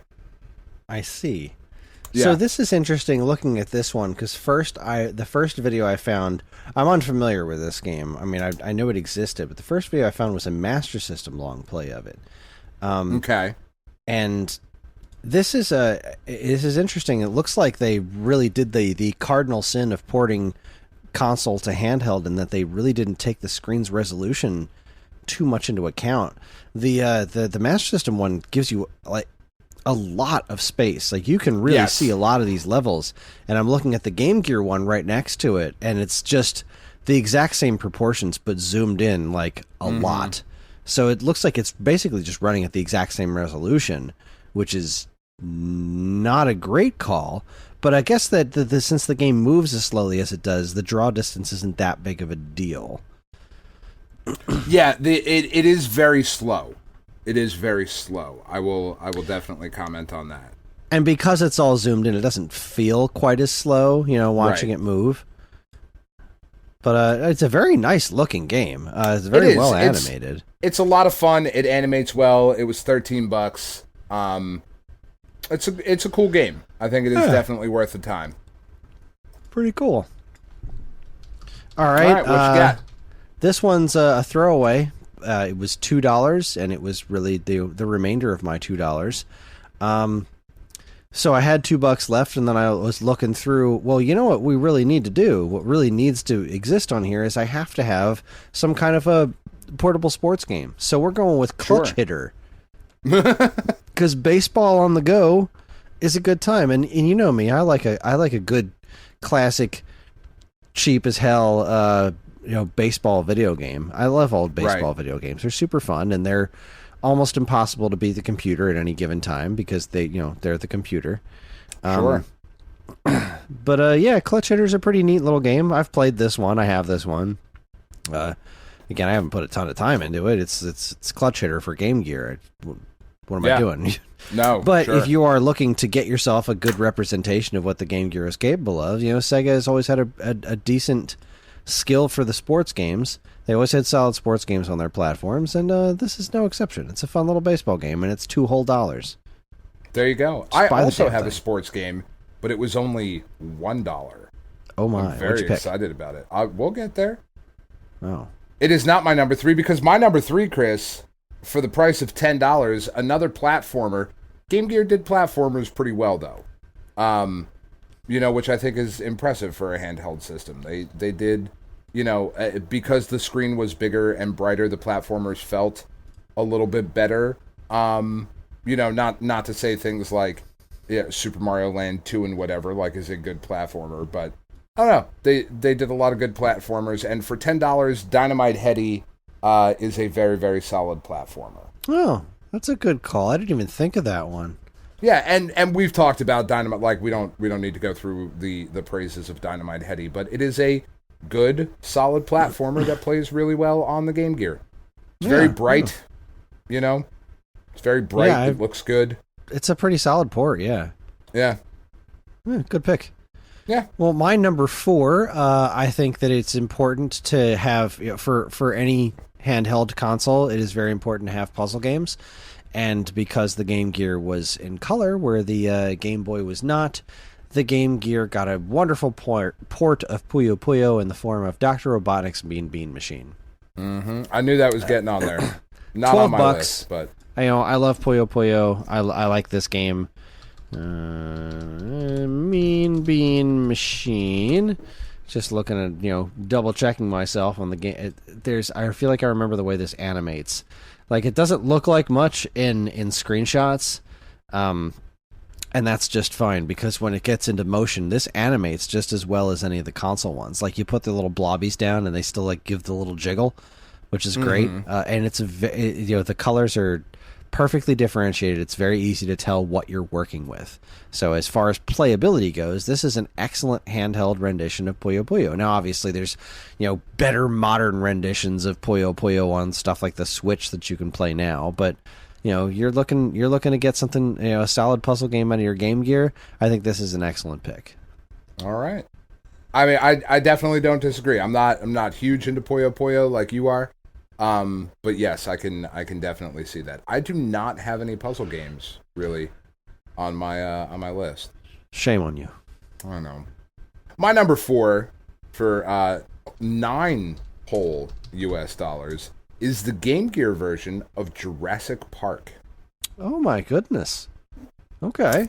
The Game Gear version of Jurassic... How is the Game Gear version of Jurassic Park? I think it's a little bit better than the Genesis version because you can pick the order that you do the stages in. Huh. Which is just kind of neat, right?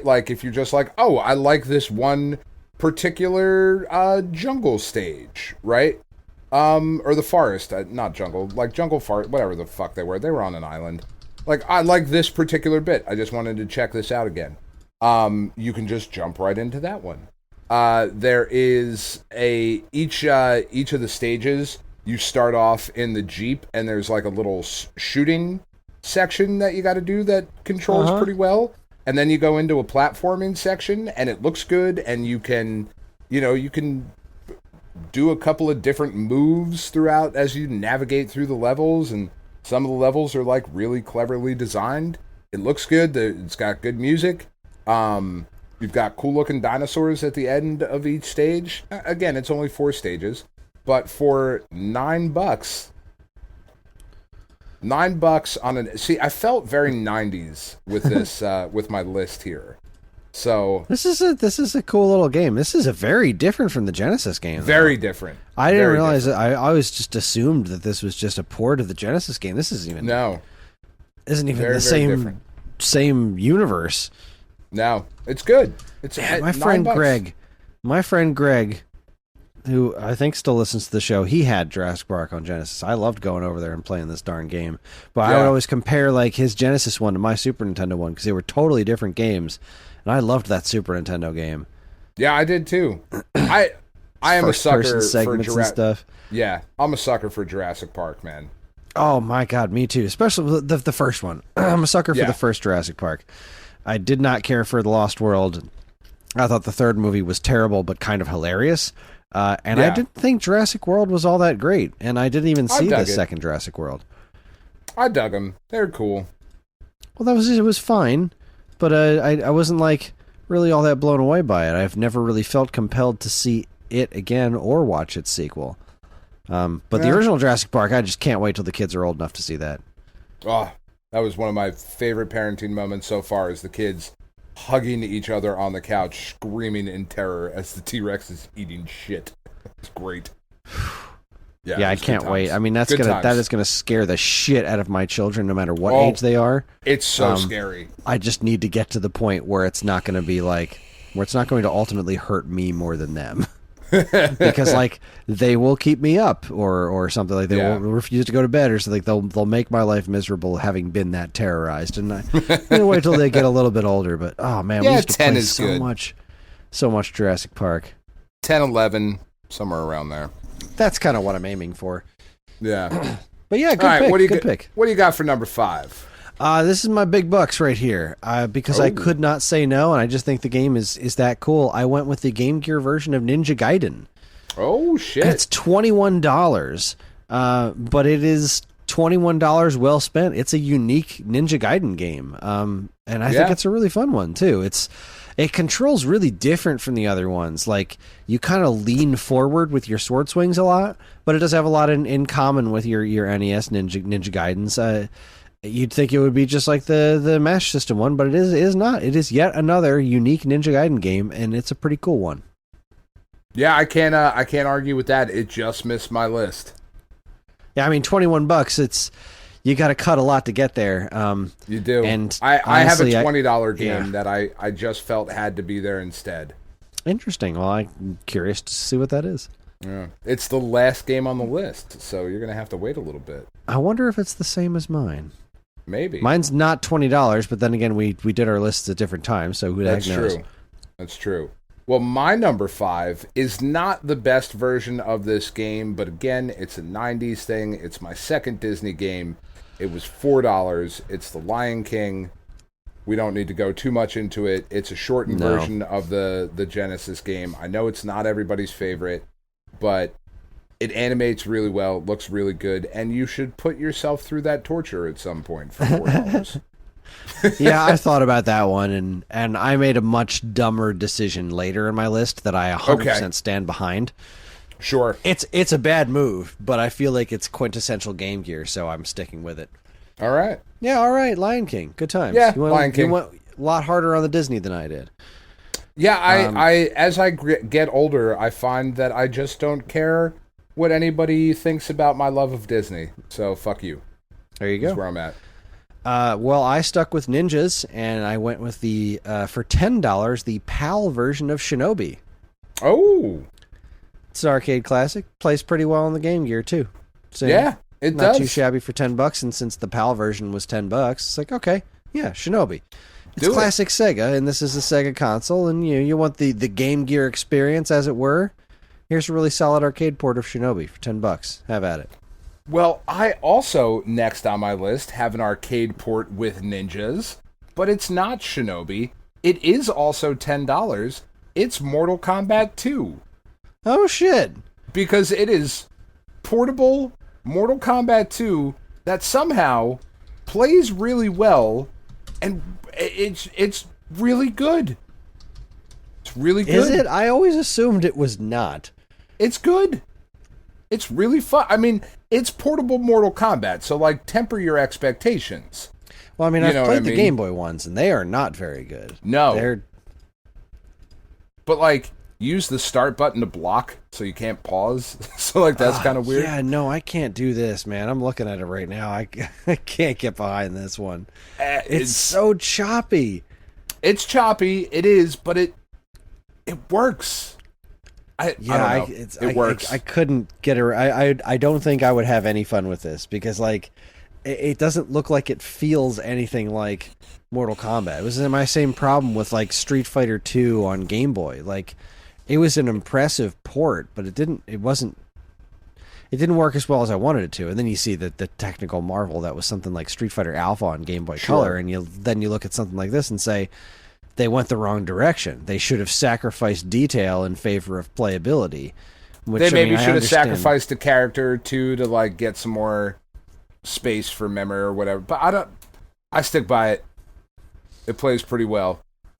Fair enough. It's Mortal Kombat 2. It's portable Mortal Kombat 2. I'm in. It's $10. Well, I went with, for my next choice, for the low price of $5, the cheapest version of this was the Japanese one, and that is Sonic 1. Okay. I love the first Sonic on Game Gear / Master System. It's a unique Sonic game, and I just wrote about this. I did this whole thing for the blog this week that was about, was Sonic ever good? And I recognize I do, and I recognize that the first one on Genesis, it sold on its visuals. Right. Like, that game was 100% sold on its visuals and its attitude. That was that game's entire shtick. But when you dig down beneath under that all that stuff, there's a pretty decent game there. It's not, there's a reason that game's not effectively held in the same regard as video game royalty as something like Super Mario World, right? That was its contemporary. Right. That at the time, Sonic beat the crap out of Super Mario World because, Sonic was cool and fresh and new and looked way better than Mario World, like, just in a flashier kind of way. But when you really break it down to, like, which one's the better game, I don't think there's any question that it's Mario World. Like, it's just so tightly designed and clever and whatnot. Yeah. But so when they ported Sonic to the Game Gear, it didn't have that. It had to stand on its own gameplay laurels. That was the only way the game was going to be successful. Was, okay, is Sonic at its core fun to play? Not just because it's cool and Sonic has attitude. And I think this game proved absolutely it does. It's also got, it starts off in Green Hill Zone, which is cute and all, but then it goes off on all these other different directions and has a great Yuzo Koshiro soundtrack. Just really, really, really great stuff. And it's really fun to play. It's one of the I think it's one of the more fun Sonic games just because of its simplicity. Like, it really is the Sonic formula distilled in a way that is genuinely fun to play. It's not all about speed. It's about, figuring out where things are and how you get the Chaos Emeralds in the stages and stuff like that. It's a smart little game. And it's such a quintessential Game Gear release. And at $5, like, this is like Mario on Game Boy. You got to have Sonic on your Game Gear. Got to have Sonic. This, I think, is the way to do it. All right. We'll get to my Sonic game in a minute, because before that, for the low price of $1, Chris, and I double-checked it today, $1, NBA Jam. That's a good call. I thought about that one. It's $1. It is $1. I went with NBA Clutch Hitter Jam instead because it put me at exactly 100, and, like, It's like, all right, baseball. But yeah, NBA Jam for $1 on Game Gear, like how bad could it really be? Right? And it's not bad. It's not the best version, certainly. There's no commentary. Like, it's certainly missing things, but it's NBA Jam. It's a lot of fun. Yeah, and like I think the reason, because I remember looking into this one, and when I was choosing between this and Clutch Hitter, and I thought to myself, like, this is neat, but without all of the flash, it's a basketball game. It's a fun arcadey basketball game, but if I'm going to pick, a sports game to play on the go, I'm going baseball instead of basketball. Sure. But I can't argue with this for $1. This is good. Yeah. It's good call. NBA Jam. You should buy it twice. You should just buy 2 copies so you can get one. Buy 2 copies. That'll put my list at 100. Right now I'm at 99. So buy this twice. Boom, sold. Give it to a friend. Okay, I stuck with the I followed up with puzzle game with Super Columns. Okay. Columns is a pretty neat puzzle game, and I do think that handheld consoles are very well suited for puzzle games. Specifically, when you're talking about like what made the Game Gear, Columns was kind of like Sega's kind of shitty answer to Tetris, but it's a fairly decent puzzle game, and I just thought at $4, it was a pretty good bet to just kind of see what it was about. Like this was what Sega used to counter Tetris and Dr. Mario, and it's right. Fairly successful what it does. Super Columns, I think, if I'm remembering right, I mean, obviously if I'm wrong, feel free to let me know, but I feel like Super Columns was a better game than just the regular Columns that was released on Game Gear. Oh, well, it was Super. So it was Super. It would have to be. It's got a lot of like weird faces barking at you while you're playing. It's very it's head to head, like, playing against the computer and whatnot. Yeah. But it's Columns. It's another one of those very, very Sega properties. Like, it's not necessarily the best thing, but if you're going for, like, the Game Gear experience, I just kind of feel like Columns is an important thing to have there. And at $4, Super Columns does the job. There you go. Well, considering on with, it's the Game Gear experience, you have to have a Game Gear, like a quintessential Sega title. As much as I hate that little blue fucker, and have never enjoyed his games, for $8 you should probably buy Sonic Chaos. Yeah, everyone says that one's the best one, and I think they're probably right, but I like the music better in Sonic 1, so I always go with that one. I mean, it's $8, it's a Sonic game, the characters are a little bigger, you can pick either Sonic or Tails, it's got the same problems that Sonic 1 has in the game with, like, inconsistent speed, and some of the level design is like, this really doesn't work on the portable screen. It's super zoomed but in. It's $8. That was the thing that I didn't love about this one. Yeah, I can remember see that. I first played this one on 3DS. They put this out on the 3DS Virtual Console. Okay. And I remember getting it because I had heard, this is the best Sonic for the Game Gear. This is the one. Yeah. This is the one to get. And it was fine, but the music didn't really stick with me, which is always a big thing with me, and especially the old school Sonic games. I really like the soundtracks in them. And again, it was really, it's a very nice looking game, but it was so zoomed in. It just didn't stick with me the same way as the first one did. Yeah, I can see that. But it's a perfectly good choice, and you're right. You should have a Sonic game on your Game Gear.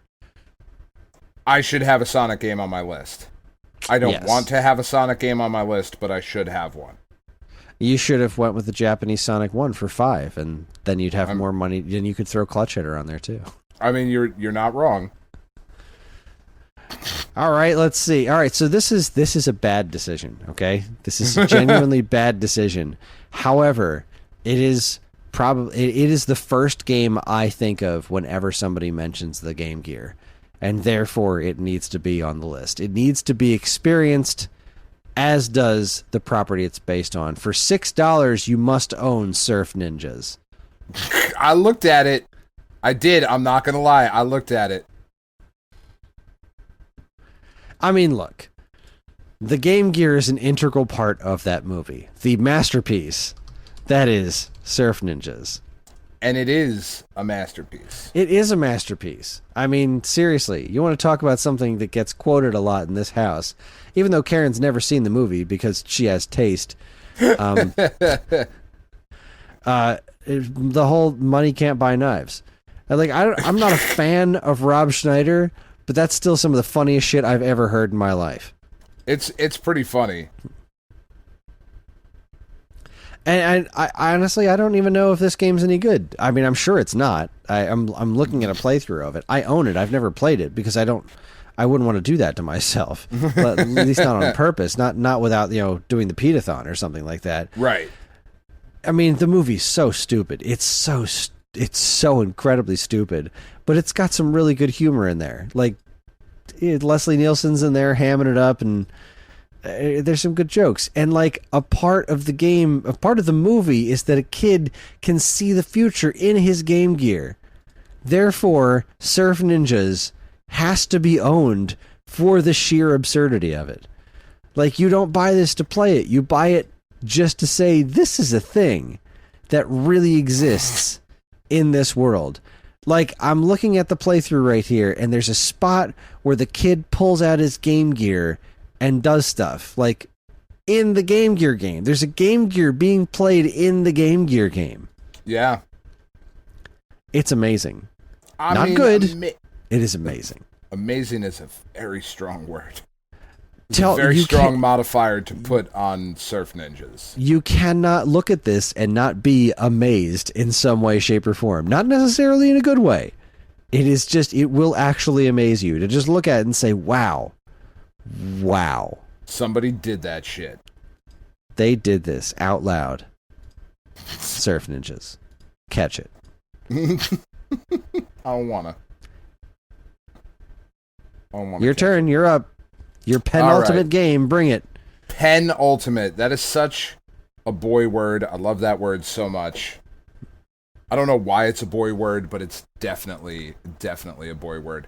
I don't know what that means, and I don't care. The second most expensive game on my list is the surprisingly good 1993 Star Wars. Have you ever played this? Star Wars for Game Gear. This is effectively the Game Gear port of the NES game? Basically. Star Wars Game Gear. Is this the JVC NES game on Game Gear? I mean, kind of. It's not... So it doesn't have all of the SNES stuff. No, not the Super NES stuff. Right. Okay, so I'm sorry. Yeah. Sorry, I didn't hear what you said. You're starting as Leia. Mm-hmm. You're running around shooting shit. This is looking more Yeah, this is actually looking more Super Star Wars than NES Star Wars. Okay. Yeah. You get to be Luke, you get to be Han, you get to be Leia. They look like I don't know, not chibi versions, but like maybe little kid versions of themselves. I don't know, it's super weird. It's an odd game, but it's fun. Most Star Wars games from this era are. Yeah, it's a weird little platformer. It's an oddity that I don't think a ton of people are like, oh, the fucking Game Gear Star Wars, like that's the one. But I think for $15, it's a big ask, and I it's the one that I'm the least confident in on this list, but I think it belongs. That's an interesting pick. I like it. It's sassy, brassy, a musical humdinger. It is. I'm very confident in my last pick, though. Interesting, my most expensive pick. I wish I was more well-versed in Super Star Wars to be able to say for sure that this is a port of that. It kind of feels like it, but it also looks a lot like the NES game. Like, there's certain animations and stuff that are reminding me of that. This is an interesting little game. Yeah, worth a shot. Worth checking out. All right, well, and I will cap things off. Let me double check my price charting here just to see if this is still where it is. Vamping. Vamping.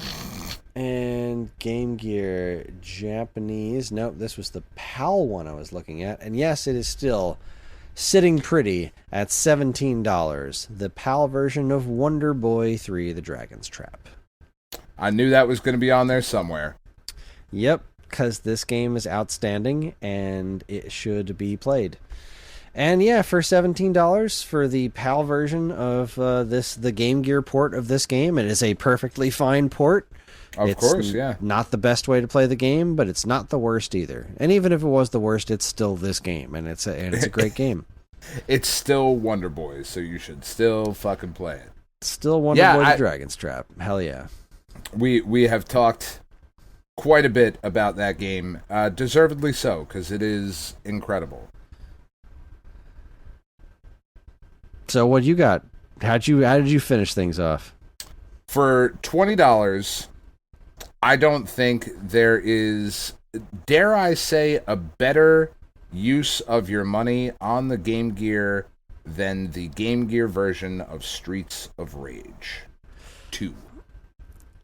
Have you played this? I have, and I thought about it at that awesome. $20, and I was like, ooh, that's a really good pick, but if I got to choose between that, Ninja Gaiden, and Wonder Boy, like, they all kind of floated around, and I ultimately went with those ones. But yeah, I cannot fault you at all for that pick. That is a good pick.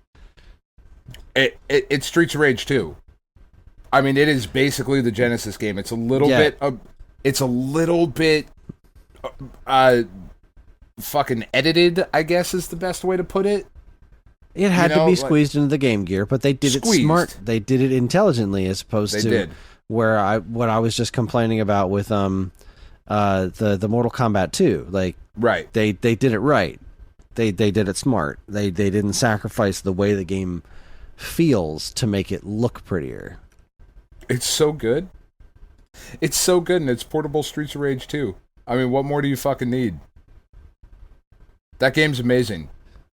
That game's amazing, and you should play it, like, right now. It is a very impressive port. All right, that's what I got. Yeah, no, me too. There's only one game that I really wanted to put on there, but it just would have eaten so much of my budget, and that was the only way for us to play it in America for a very long time until we imported shit. And that is Vampire Master of Darkness, the Castlevania adjacent game, but it's $40. Yeah, and I didn't like that game all that much. Like, it was okay, but crazy. Yeah, well, I love that game. But still, I mean, $40. Like, there goes Streets of Rage, there goes Star Wars, and there goes like. Yeah, that price is too high. You know, like that's 3 or 4 games that I got to take out. I do think it's worth it. Like, I would ultimately say that would be the next game that you would buy, you know? Mm-hmm. But, yeah. Well, yeah, stick a fork I guess in that wraps it up. Say goodnight, Gracie. Good job. Well played. Yeah, no, that was good. You want to recap your list? Sure. I've got Aladdin, Axe Battler, Clutch Hitter, Dr. Robotnik's Mean Bean Machine, Ninja Gaiden, Shinobi, PAL, Sonic 1 Japan, Super Columns, Surf Ninjas, and Wonder Boy the Dragon's Trap. All right, and that was $100 even? $100 even. All right, and I was at $99 even. That's how that works, right? Yeah. Batman Returns. That's an even number. Deep 2 nines. Exactly. 2 nines are definitely even. Batman Returns, Deep Duck Trouble starring Donald Duck, Dynamite Headdy, Jurassic Park, Lion King, Mortal Kombat 2, NBA Jam, Sonic Chaos, Star Wars, and Streets of Rage DOS. That's crazy. We didn't have a single crossover. No, could not have been more different. That's awesome. Lists. Yeah. Go team. Go Team Venture. Go Team Venture. Oh my God. All right. Well, that was a hoot. That was our Game Gear list, and we're not that far away from doing the next one, which I don't even remember what it is right now, but we'll get there. TurboGrafx 16. Oh, farts. All right. So we'll have that one's 2 games each. That'll be a 5-minute episode. No Pretty problem. Much. Pretty Anyway, much. yeah, that's our show. So join us next week as Dan and I conclude this year's admittedly anemic summer series because we were just really busy this summer. Yeah, we really with our were. thoughts on Goonies 2 for NES, which I did spend a little time with this week. Yeah, that's my plan for the rest of this week, is to kind of bounce back and forth between Psychonauts the show and Goonies 2. Ah, fuck, man, you're right. I just pulled up the TurboGrafx 16 price charting, and the cheapest game is $10. Yeah, that's good. That's going to be a hard list to put together. TurboGrafx games are expensive. Bonk 3 is $305. Summer Assault is $132. Air Zonk? Oh, God, you're right. 2 games. That's it. Here are the 2 games you should buy. Splatterhouse. That is $58. Jesus Christ. It's going to be a fun episode. Man. It's going to be a short episode. Well, look forward to that. We are on most social media platforms, and if you want to get in touch with us, we aren't very difficult to find. All it takes is a quick look at our show notes, and you'll see links to our social media accounts, as well as all manner of other fun stuff, like a link to our namesake, StoneAgeGamer.com, the Geekade Patreon, which helps keep this show running week after week, and more useful links than you can shake a joystick at. I can hear you looking at the TurboGrafx 16 link. I know. This is fucking me up. Like Andre Ponza Kickboxing is making my list, because it's a game that I had and it's $21, so I could get a couple other ones on there. Fuck, you would think it would have gotten cheaper with the TurboGrafx Mini thing they released. Yeah, except that thing's expensive too. I know. I never got one. I'm so mad. This show's theme song, Squared Roots, was written by Banjo Guy Ollie. You can learn all about his wonderful music and more by following the link to his YouTube channel, also in the show notes. And finally, as always, we'd like to thank our intrepid editor, Evan, for making the show listenable for all you folks. We'd like to thank all you folks for listening in the first place. That is it. On behalf of Dan and myself, keep playing games.